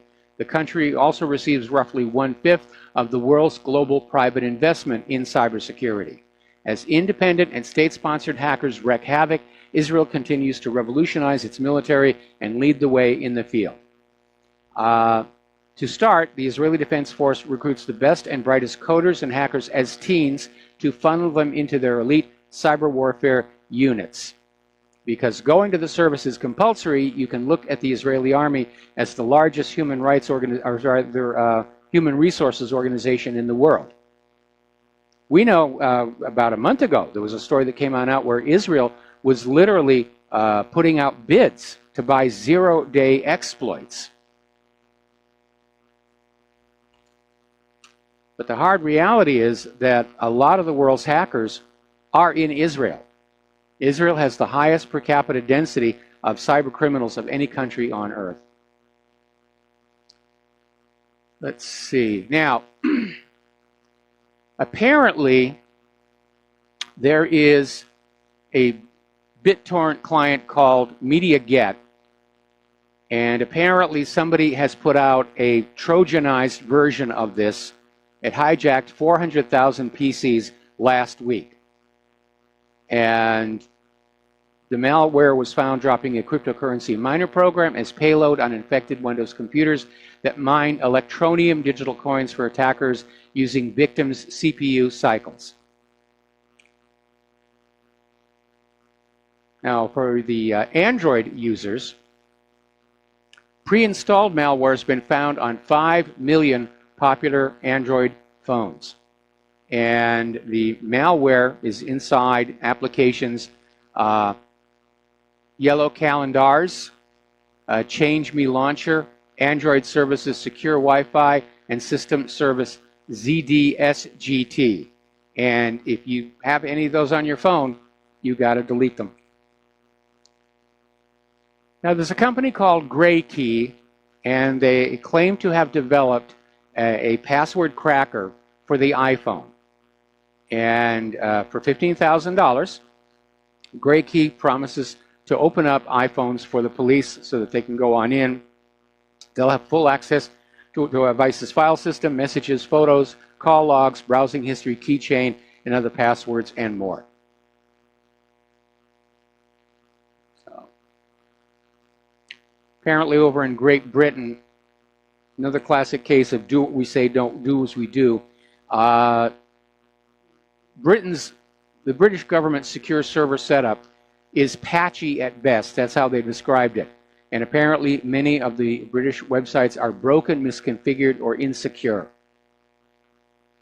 I think part of the problem is that we've made these systems too complicated, too decadent. It's very hard for people to maintain them. We had an incident this morning where Claire needed to send an email to somebody, and it came back a remote server misconfigured. So we're reaching the point where we can no longer actually maintain our own IT. And reaching a point where you can't manage your existing infrastructure is usually what precedes a crash. Certainly that happened in the Roman Empire. As the debt built up and the skill level dropped, they no longer had the means to maintain the roads or the aqueducts, and eventually it all stopped working. We could see that here. Apparently British police forces are spending peanuts on cybercrime training. They just don't think it's an issue. It is an issue. Cybercrime is out of control. But apparently police forces across Britain have spent just £1.3 million on cybercrime training courses over the past few years. That's woefully inadequate. Now, Laura Ingraham is wagging the finger at the Internal Revenue Service. Apparently, they allowed 2.5 million cases of illegal identity theft. All right, we're going to take a phone call. Dustin in New Jersey. Aloha, welcome to the show. What's on your mind? Mike, global warming's having a bad effect in New Jersey. It's snowing over here. Yeah, I'm getting emails from my family in the New England area. And it's not even tomorrow yet, you know. And I couldn't believe how early this started. But it's probably going to be pretty bad tomorrow. Yep. But I got everything done today, so. Hey, Mike, I want to make it very easier for your listeners to understand who's the good guy and the bad guy in Syria. Now, you got the moderate rebels. Now, if they're so great and the people love them, how come when Assad and his forces clear an area, the people run to the government forces, which is Assad? That's very simple to figure out then who's the good guy, right? Absolutely. There you go. And, hey, Mike, I found there's a website called Moon of Alabama. You ever heard of it? Yeah, I've linked to them on a number of occasions. If you go on there, on the left-hand side under recent MOA posts, on the third down, it says Guardian rips off Goebbels, what I told you yesterday. If maybe you can post that picture of the spider of Putin over the earth, you know, using it as a propaganda tool. I ran that as an article with the images embedded in it yesterday. I suppose I could put it up. Personally, it's kind of a petty thing for them to have done. It's sad, though, Mike. Like, we're the ones that are like that. Like, it's like a total opposite of, we're that spider. Yeah. You realize that? We're that spider. Absolutely. No, yeah, it's you know, and I see the British, you know, that caller, you had a caller from the UK yesterday. He's right on everything, but he's wrong. I think people more now, and I didn't believe it, are waking up. Because all the message boards and everything are showing people don't believe this crap no more. Yeah. So it is working. Yes. And that's all I wanted to have to say, Mike. Have a good show. All right, thanks an awful lot. We got to take a break for commercials, and we'll be right back. Aloha, America. Welcome back to our show. We've got callers on the line. We're going to start with Mateus in Canada. Aloha, Mateus. Welcome to the show. What's on your mind today? Hey, Michael. I just have another 100 things on my list. I hope you got time for that. We'll see. Okay, I made up a joke just for you. I bet you can guess the punchline. You're pretty smart. What deity do gators worship? You got me. Allah. Okay. He's the number one. Okay, so moving on. $1,500 to crack into the iPhones. Well, who pays for that? It's the taxpayer. Yes. So we have to pay to have our own privacy violated. We don't want our own phones to be hacked. It's such a pathetic slave relationship we have with our society. And then Mark Zuckerberg said his users are dumb effers for trusting him with their personal info. Remember that a while back? Yes. And now it's coming out that 50 million of us dumb effers that we were so dumb to trust our personal information was being sold. Now regarding your story on Friday where the congressman was against arming teachers because they're mostly women, remember that? Yep. Well, that's just totally ridiculous. It's not like the women have to parallel park their guns back into the gun cases. Give me a break. No. Okay, moving on. If you go to that Front Sight Shooting Academy's website and you look at the video, there are just as many women there training for combat shooting as men. It was a dumb thing to say, almost as dumb as the idea that arming teachers will somehow trigger those teachers into starting to shoot the black and brown children, which is stupid as all get out. That is so stupid. And then a while back, you were talking about there was a World Government Convention, and I just wanted to say, what an outrageous crime spree that is. Openly traitorous to the human race. They openly say that the topics of their convention was how to put down liberty and self-government. No, it said liberty and self-government is in the crosshairs. Mm-hmm. Of their discussion. These guys should be lynched. And I want to mention something about communist China. We all know about Mao and how he killed people that wore glasses because he thought they were educated. I got a bit more research about that. He was basically killing the culture. So if you were even an artist, you were being targeted. And so this was just such a horrible crime against humanity where the actual valuable substance of an entire culture is being exterminated. And so I have empathy for those people. We're seeing that happen in Europe. We're seeing that happen here in the United States. Our culture, our history is being erased or defaced, in the name of political correctness and not offending anybody. Yeah, exactly. Okay, Mateus. I'll leave it there. Have a good show. Take care. All right, thanks an awful lot. We're going to take a break for station identification. Back with another phone call after these few words. Aloha, America. Welcome back to our show. Hour number 3. We're going to go back to the telephones to Curtis in Nevada. Aloha, Curtis. Welcome to the show. What's on your mind? Yeah, hi, Mike. A while back, you had a report regarding something in plastics that was doing some damage to people. Do you remember the specifics on that? Yeah, the concern was that microplastics and nanoplastics are somehow finding their way into bottled water, and it could pose a health hazard. Apparently, because of oceanic pollution, they're discovering that one of the things that's killing off sea life is an accumulation of plastics inside their digestive tract, which just gets in the way of the food, and they literally starve to death. Corporate America has just made a real mess of this planet. Of course, they don't have to live with it. They've got their huge gated estates and manicured lawns and all the rest of it. But the rest of us, we have to live with all this stuff.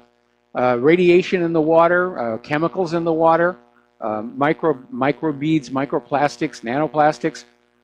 It's a real mess. And our government has just totally dropped the ball. Of course, we know that the Environmental Protection Agency was never really about the environment, but about grabbing land and sequestering it away to fund or to act as collateral on further government borrowing. That's its real job. And it was created by Richard Nixon, as a way to get the U.S. dollar's value back up after the Nixon shock basically put it in the trash can. The reason why I bring this up is because years ago, maybe 4 or 5 years ago, I heard that there's a biphenyl type of something in the plastic that disrupts the hormonal system, the endocrine system, and what it's doing, it's got estrogen. It's an estrogen mimic. Yes. what happens when males are exposed to estrogen, and it's actually helping to feminize males and emasculate females. And it's been going on for years. And to me, when I heard this plastic thing, it sounds to me like it's a setup to kind of like introduce people into this. You know, I don't know. I don't know if you've heard that before, but that Yes, I've heard that years ago. I heard that. Okay, well, One of the reasons why I try and avoid plastics and so forth is you're not sure about what is leaching out of the plastics into the food and water. Now, the BPH was used as a liner for canned foods so that you wouldn't get the metallic flavor. And then they discovered that, yes, it's an estrogen mimic. They now have a new one out. It's BP something else, but it's still questionable. So Claire and I don't eat a lot of canned foods. You know, I hate to say this, but and when we were young, the distinctive between male and female, I mean, now it seems blurred. I mean, it seems you see a high percentage of people that you're not quite certain, and you don't want to say anything wrong until you know for sure. I mean, honestly, I've never seen that, you know, until the last 10 or 15 years. Yeah, it definitely is a factor. I mean, we have so many toxic and questionable chemicals that we are being fed by corporate food producers. We don't know what it's doing to us. They don't want us to know what it's doing to us.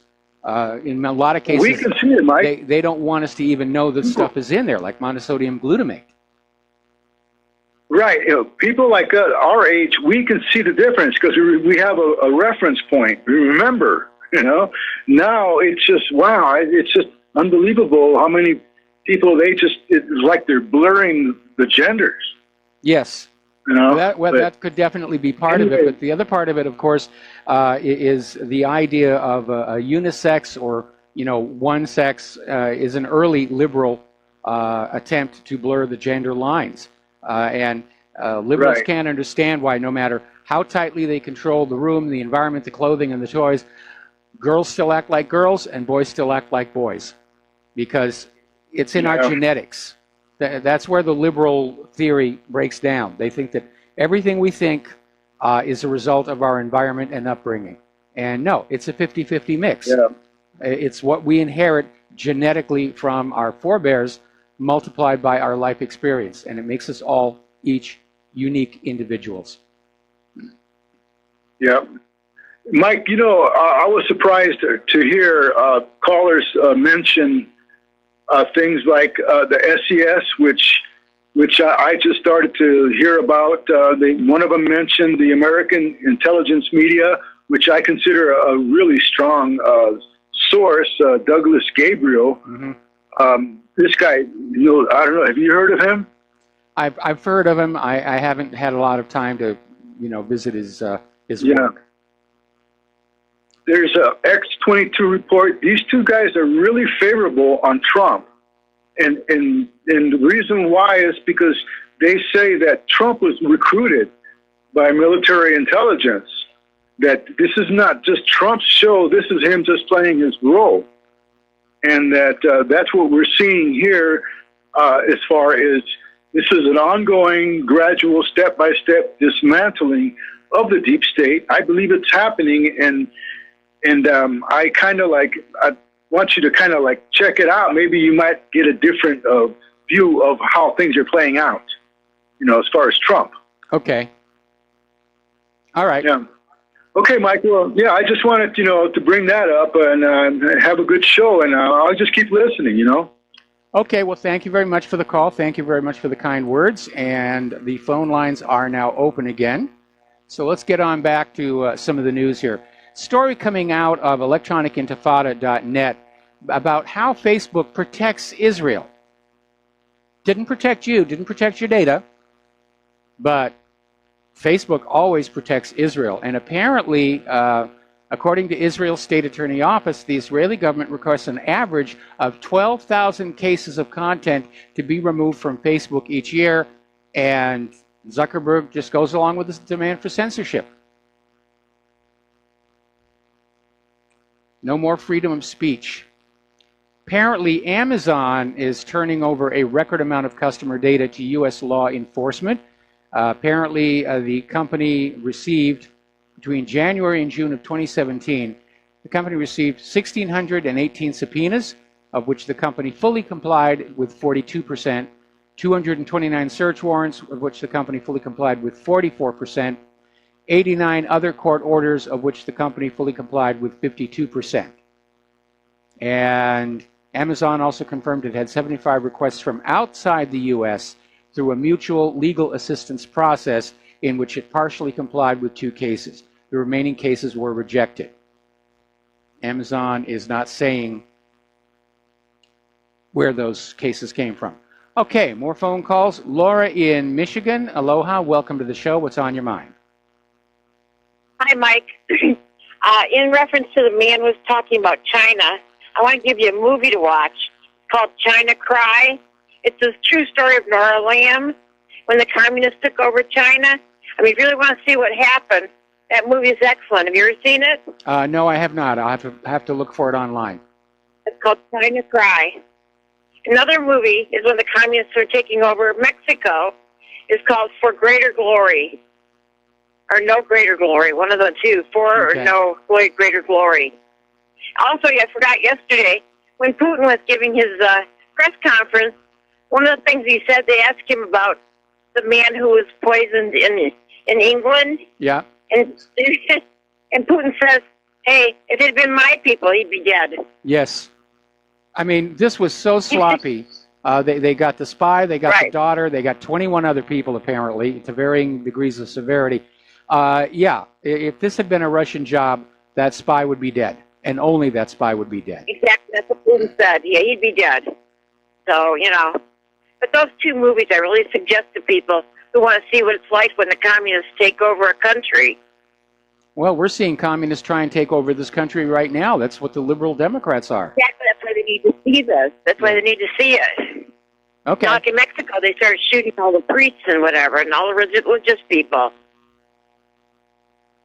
So, okay, thank you. All right, thanks an awful lot. We're going to switch to Eric in Kansas. Aloha, Eric. Welcome to the show. What's on your mind?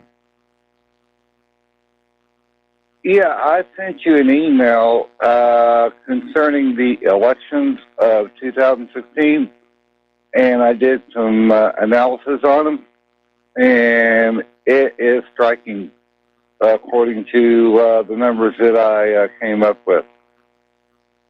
Well, I'm looking for your email right now. When did you send it? Today it says 2016 election analysis. Got it. I'm looking at it. Yes. I did go over this, and I'm not sure that your numbers are accurate. For one thing, I think I don't see anywhere where you tried to correct for the illegal immigrant voters. Well, what I did was I based it off of the MSN poll that I saw online today. And according to that, and according to the data that I could come up with, if that data that I saw on MSN was accurate, Hillary Clinton would have lost 16.5 million votes off her actual total. Yeah. Okay, that's an interesting result. And yeah, and also, according to the data that I was able to glean, if this election was, if that data was truly accurate, the election would have been thrown into the House of Representatives for the president and also the Senate for the vice president. Okay. According to the numbers. Well, it's an interesting analysis, but I think in the end it just has to come on down where we need an honest, accurate, transparent, foolproof way of having our elections. And I don't agree with these electronic machines. I think we need to go back to paper ballots, and the ballots have to be kept, and we need voter ID laws, and we could do that thing they do in other countries where after you've voted, you dip your finger in this, or you spray your finger with this colored dye that takes at least a week to come off, so that you can't go back and vote again. Mm-hmm. Because we're hearing these stories about illegal immigrants who voted multiple times. They're just literally undermining what little democracy we have left. That could be in that 16.5 million votes that Hillary Clinton could have lost. It could very well be. We know that there's a huge number of illegal immigrants in this country. We know they tend to vote Democratic. We've had Democratic leaders openly admit that they're counting on the flood of illegal immigrants to vote Democratic and push them over the top in November, even though it is illegal for non-citizens to vote in our elections. But the Democrats don't care. They just want to win at any cost. Yeah, my home state, unfortunately, right now is California, and I absolutely detest what's going on out there. Yeah, it kind of breaks my heart because I used to live in California. It does too. Yeah, it does too because downtown tent cities, all up and down the Santa Ana River, tent cities. My God, it's ridiculous. It is absolutely and utterly ridiculous. I agree. And it's been a one-party rule for over 30 years. Yeah, well, we've got... And it absolutely breaks my heart to see that. Yep. And California is such a beautiful state. It can be so great, but unfortunately, such is life. Yeah, unfortunately, but I don't know what's going to happen. We've got 8,000 homeless on Oahu, and this is a small island, and they're concentrated. The police just try and keep them away from the tourists, but there's a lot of them concentrated, camped out around the center lock of Pearl Harbor. There's another batch living up in the hills above Helamano. But at some point, these people are going to start getting angry. And with so many homeless people there, that's a formidable force. You could see rioting in Los Angeles that makes the Rodney King riots look like, a polite slap in the face. Well, a related thing to all of this is a 62.7% labor participation rate and a 4.1% unemployment rate just simply cannot exist in the same universe. No, they can't, but it's just another way the government cooks the books. You're only considered unemployed if you've actually gone out on a job interview in the last couple of weeks. They have a separate category for people who've simply given up looking, and they're not counted. And that's how they get from such a massive number of people without jobs down to a politically acceptable unemployment rate. It's cheating, basically what it is. Mm-hmm. Well, the thing about it is with me, I'm going on month number 20 without a paycheck.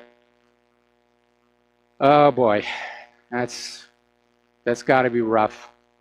And again, all of the money in the country is being sucked out of the people's hands, and it's either going to the money junkies or the war machine or to Israel, and there's nothing left over for the American people. And if you're feeling angry, that's okay. I'd like to know where that $21 trillion it went. I'd like to know where that $21 trillion went to that the Pentagon has missing. Well, I'd like to know where that went either, and unless they built some super secret space-based weapon with all that money with which to win the coming war, then I'd say they basically just lost it all. And again, I think, one of the giveaways about where the money really went is the fact that on 9/11, the plane that hit the Pentagon flew around the Pentagon and came in to hit it right where the accountants were trying to figure out where that money had gone to. How very lucky for whoever got that money. How convenient. How convenient. Yes. How convenient. I've known that 9/11 it was an inside job all along. Yes. You cannot tell me jet fuel can melt steel, structural steel beams that melt at over 2,800 degrees. Yep. You cannot tell me that.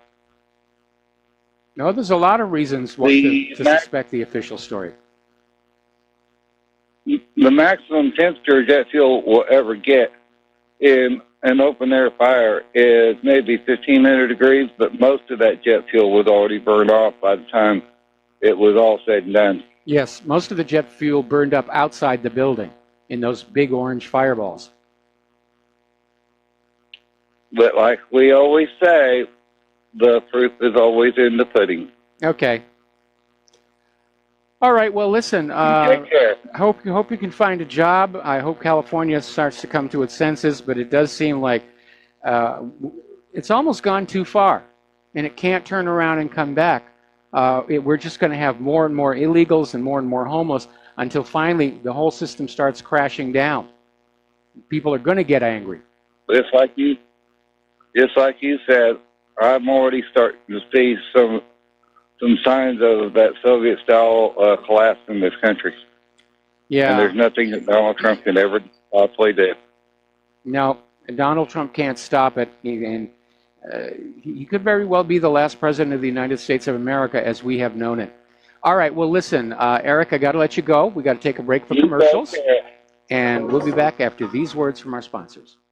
Aloha, America. Welcome back to our show. And again, if you are able to help, we really need it.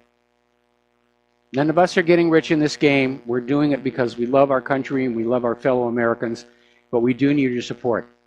Any support at all is going to be gratefully received.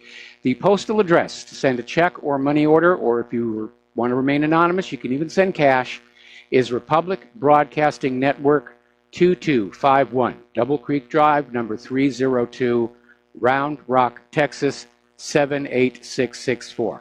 The phone number to become a recurring subscriber is 800-724-2719, extension 03.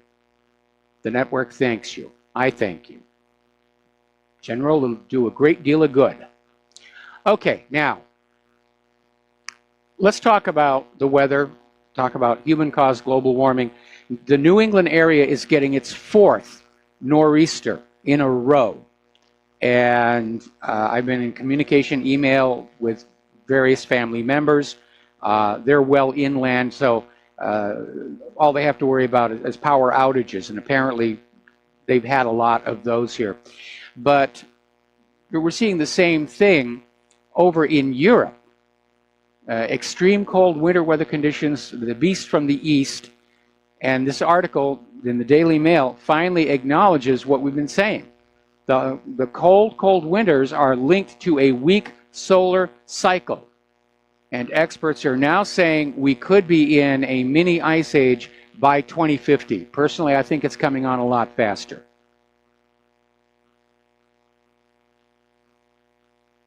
And still the carbon Nazis are out there saying, oh, no, humans are warming the world. You know, the global warming gives us cold weather. Apparently, California is about to get some major weather. They're calling it an atmospheric river, which is a jet stream just full of moisture. And probably a contributing factor is they found that warm zone on the floor of the Pacific Ocean, off the Pacific Northwest. Most likely it's an undersea volcano, and it's heating the water, and the water evaporates more quickly, gets into the jet stream, and gets blown on shore. So they're expecting heavy flooding and debris flows in Southern California as a result of this coming storm. I remember when I lived in Los Angeles, there were the spring thunderstorms, and then there were the fall thunderstorms, and they were intense. These are probably going to be a lot worse. Now, On March 13th, they had one of these blizzards. It dumped 2 feet of snow in eastern Massachusetts. Now, getting on back to Europe and the beast from the east, they're calling it European Superfreeze 2.0. Netherlands breaking all-time temperature records. UK snow warnings bringing the country to a partial standstill. 6-inch snow in London. Beaches near Venice are covered in snow. Sahara dust blows and covers Greek ski resorts, and that front is on to Spain and Morocco next for record showers in March. All courtesy of the grand solar minimum intensifying. That's what's really going on here. So the next obvious question is, how do you explain to friends and family about the grand solar minimum and how it and not human activity is what drives the temperature here on Earth? Well, most people, if they were paying attention in high school science class, they know about the 11-year sunspot cycle and the 22-year magnetic cycle. But because we've only been able to scientifically study the sun for about 100 years, we're just now starting to see evidence of other cycles. And Russian astronomers in particular are saying there is a 60-year cycle. And beyond that, there's one that's a little more than twice as long, 130 some odd years. And what's going on is all of these cycles are hitting the low energy point at the same time. They're lining up. And so the sun's energy is diminished. And that means our planet cools. And we're going to see reduced crop yields because of shorter growing seasons. Now, we got through the last mini ice age. In fact, they used to have the winter fair in London, where the ice on the Thames was so solid, they could set up little shops, little huts, and they had the winter fairs. That may come on back here. Now, a federal appeals court on Wednesday has rejected the U.S. government's bid to halt a lawsuit by children. It's for the children, claiming that President Donald Trump and his administration are violating their constitutional rights by ignoring the harms caused by climate change. Well, the climate is changing. We're going into a new Maunder minimum and a new little ice age. Before they said the world was warming and it was all our fault. That was obvious nonsense.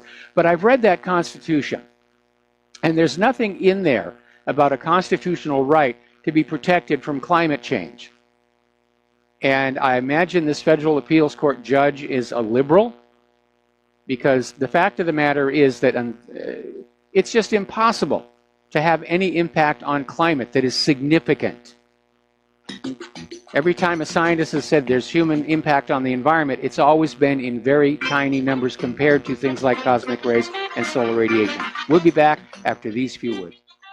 Aloha, America. Welcome back to our show here. A little bit of common sense breaking out over in Michigan. Their governor, Rick Snyder, has just signed a bill into law that bans all material support or resources for warrantless federal surveillance programs. And the new law effectively prohibits state cooperation with agencies like the NSA when they engage in warrantless spying. Now, I'm sure the NSA is going to pick up a kerfuffle about this, and they're going to say, you've got to comply with U.S. federal law, just like with immigration. But there's a difference here, and that is that the warrantless surveillance is explicitly banned by the Constitution, the Bill of Rights. And so in this case, Governor Rick Snyder is right, and the federal government is absolutely in the wrong here. Now, the other day we were talking about how medicine has gone from being about medicine and curing and health and has become corrupted by the money.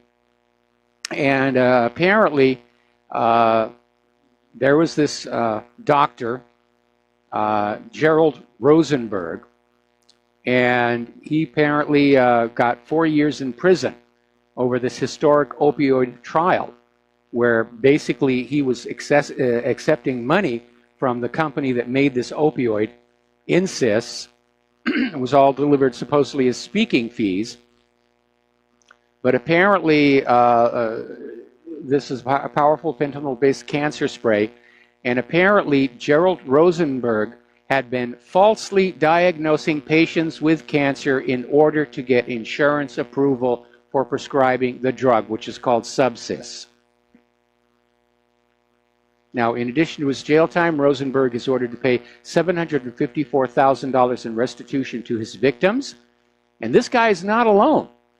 Reuters is reporting federal prosecutors in Boston have accused 7 former executives and managers at Insys, including billionaire founder John Kapoor, of participating in a scheme to bribe doctors to prescribe Subsys and to defraud insurers into paying for it. Now, behind all that, you have to look at the people who actually became addicted to this stuff and how hard it's going to be for them to get off it. Now, here's an interesting little story. This came out of Government Slaves.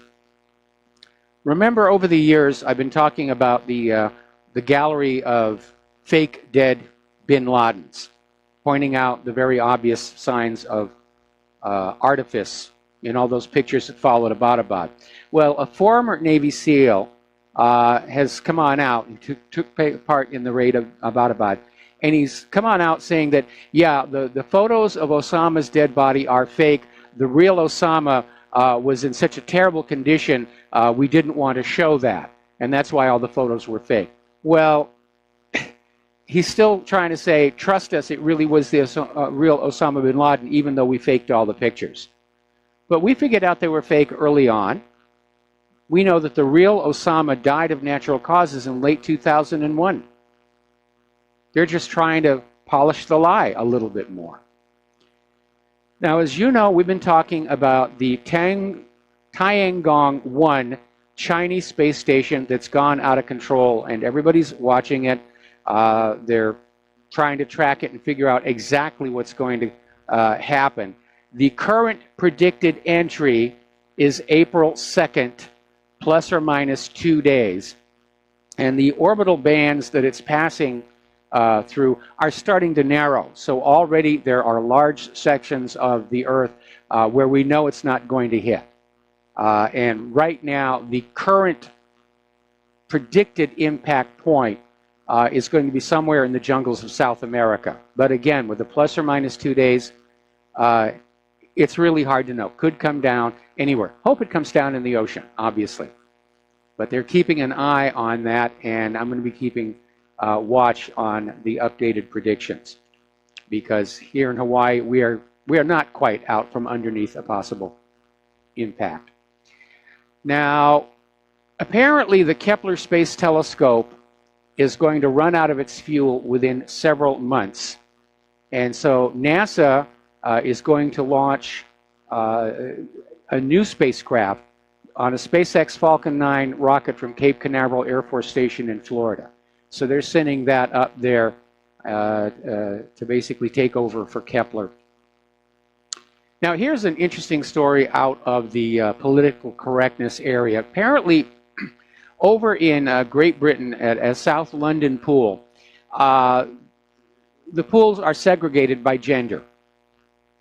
And obviously the dressing rooms as well. Well, apparently there was a big stink because the pool management was allowing men who said they identified as women to use the women's dressing room and the women's pool. So a group of British women, actually 2, went to the pool and said, we identify as men, we want to use the men's pool. And the pool officials had to let them do that, so they walked through the men's dressing room, apparently caused quite a stir, and they went swimming in swim trunks only to be just like the men. And they're trying to make the point, this whole self-identify thing, it really is utterly ridiculous. You can self-identify as anything you want. It doesn't change what you are. Apparently, Caitlyn Jenner is having gender regret and may go back to being a guy. Hope they kept the spare bits locked in a freezer somewhere. Apparently, on March 21st, the ISS Expedition 56 will get underway, and it will be 3 new crew members. NASA flight engineers Ricky Arnold and Drew Fustel, along with Oleg Artemyev of the Russian space agency Roscosmos, who will join the Expedition 55 crew members already in space. And they're going by Soyuz, so we're still at least cooperating with Russia on that regard. So we don't hate everything about Russia. We certainly do love their natural gas. There's no question about that. Okay. There's been an interesting story. This has to do with Republican lobbyist Jack Berkman, who has been conducting his own investigation into just how former DNC staffer Seth Rich died or was killed. And he's already been subject to one attack. Last January, somebody pepper sprayed him in his home. But this Kevin Doherty, he's a former Marine, claims to have worked as a special agent with the Department of Energy. He's been charged with shooting and running over Jack Berkman. And apparently, Berkman, this all happened at the Rosslyn Marriott Hotel's parking garage. Berkman was there to retrieve what he thought were documents from the FBI whistleblower, and he was set up and assaulted by this guy. But they arrested the Marine. He's been charged. This is the second attempt on Jack Berkman's life. So I think at this point, it should be obvious somebody has some concern about what happened to Seth Rich, that it wasn't just a botched robbery, that in point of fact he was silenced, that he was in fact the leak from inside the DNC to WikiLeaks, and Russia had nothing to do with it. Frankly, I'm getting very tired of hearing about all this Russia bashing. It's really tiring. Anyway, somebody sent me an email correcting one of our callers. The nuns who were killed were not killed in Mexico. They were killed in El Salvador as part of that U.S.-backed coup d'etat. And I wondered at the time if that's what he was talking about. So, anyway. The U.S. economy is only growing because of deficit spending. Let's get some callers in here for the rest of the show. 800-313-9443. Apparently, Google is now pouring a lot of money behind news publishers. And let's see. North Miami Beach cops are apparently after a wayward monkey that invaded one of the strip clubs up there. Okay, Trump is going to unleash $60 billion in China tariffs on Friday.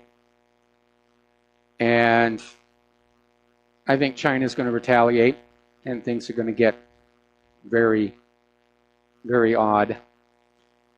Hillary Clinton, of course, is back in the news. She's out there trying to recover from, once again, insulting people who voted for Donald Trump. Apparently, she did seriously hurt her wrist. So she's fallen and she won't shut up. That's all I can say here. Alrighty. Do we have any calls yet? No, none whatsoever. Interestingly enough, if you are a fan of Sex and the City, apparently one of the actresses from the show, actress Cynthia Nixon, is challenging Cuomo for the governorship of New York. So that's going to be rather interesting to see what happens with that one. And here we go.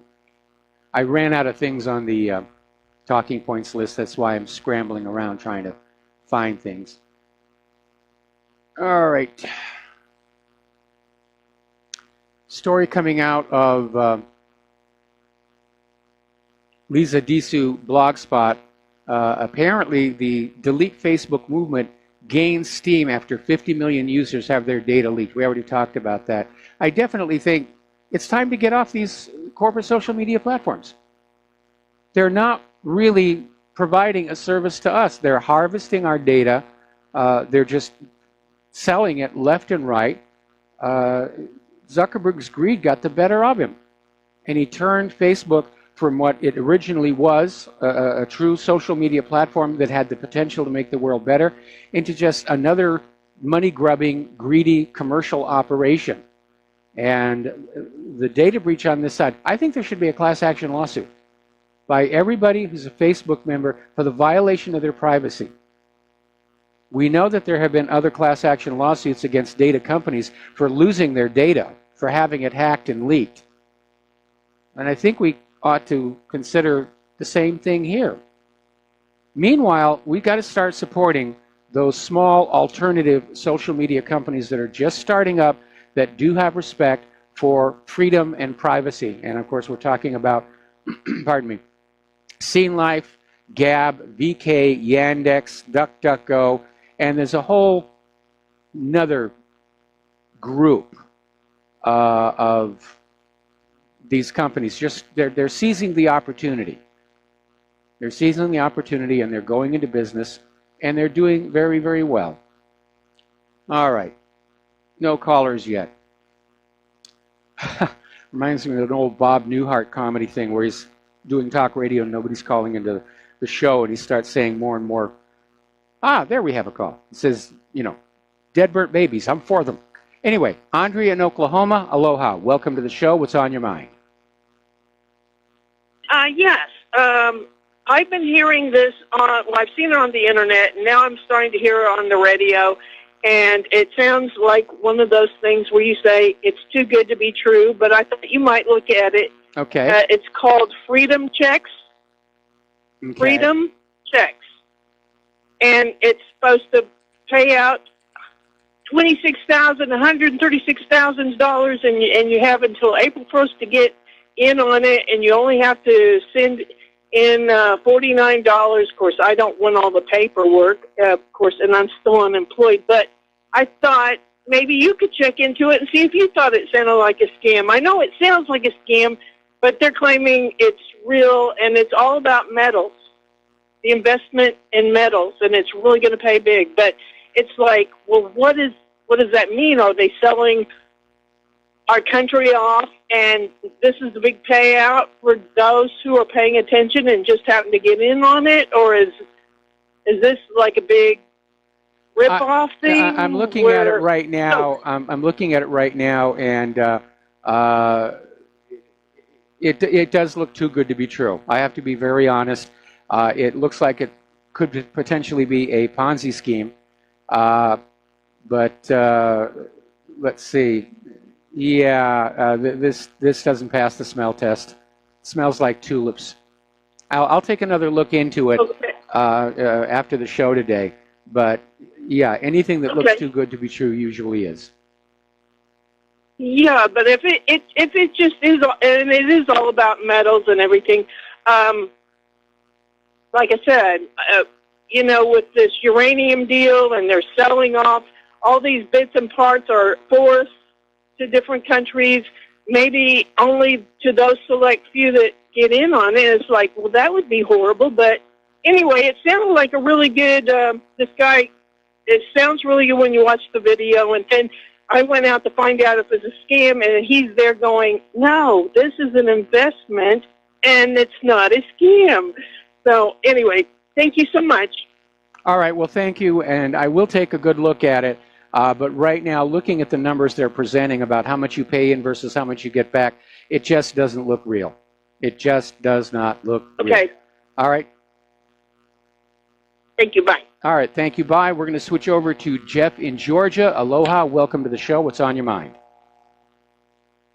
Yeah, Michael, good to talk to you. I always call about the need to overthrow the banking cartel, and here's a reason why. We have to raise the red flag about these limitations on free speech. Free speech has evolved over the lifetime of Western civilization.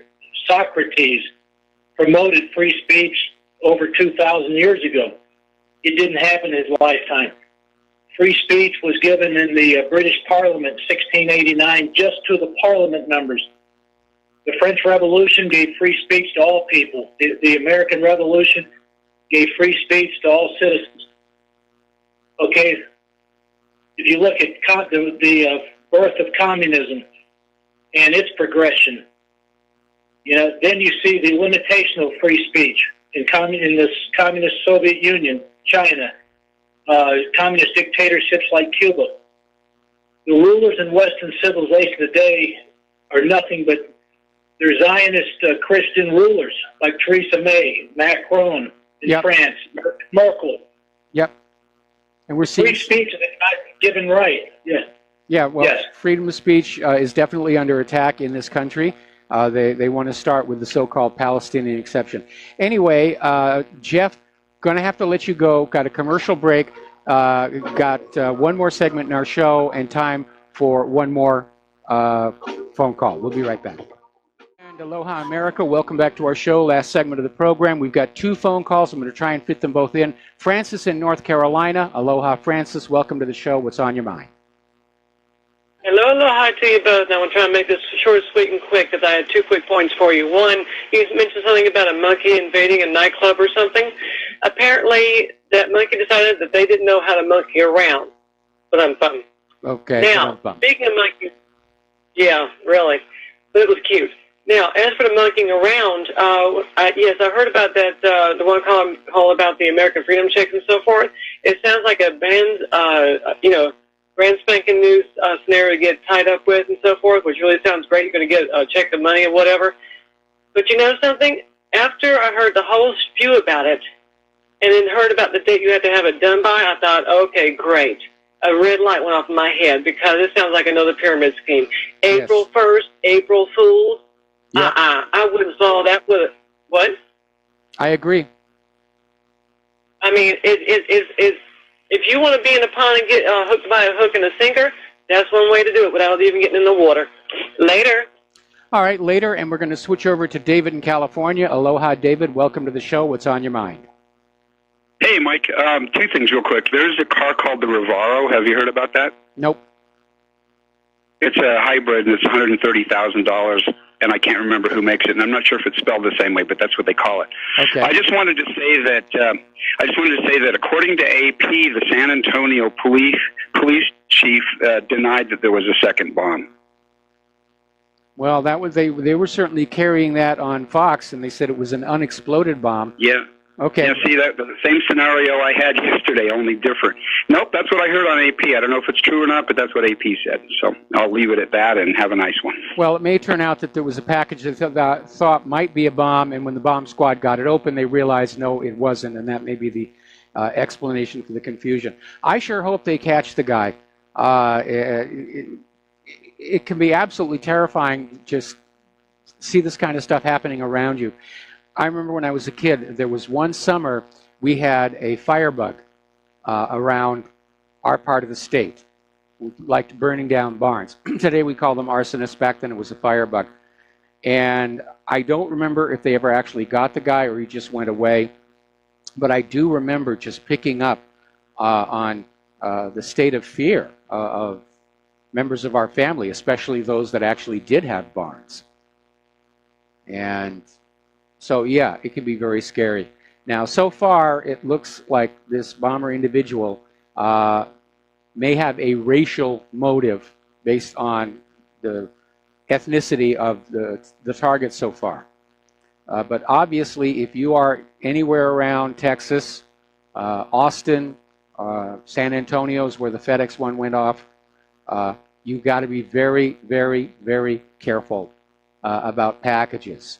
In fact, if you receive a package and you don't recognize the return address, it might be time to call the police. That's all I can say about that. All right, so there's the music. Time for me to get on out of here. Please stay tuned for John Stedmiller. I'm sure he's got lots and lots of useful things for you to hear. Please take everything that you learn here, share them with everybody, email, face-to-face, keep RBN alive, tell 5, have them tell 5, keep it going like this. We're in a fight for the truth against the liars. We've got to win this one. We'll be back tomorrow. Aloha, America.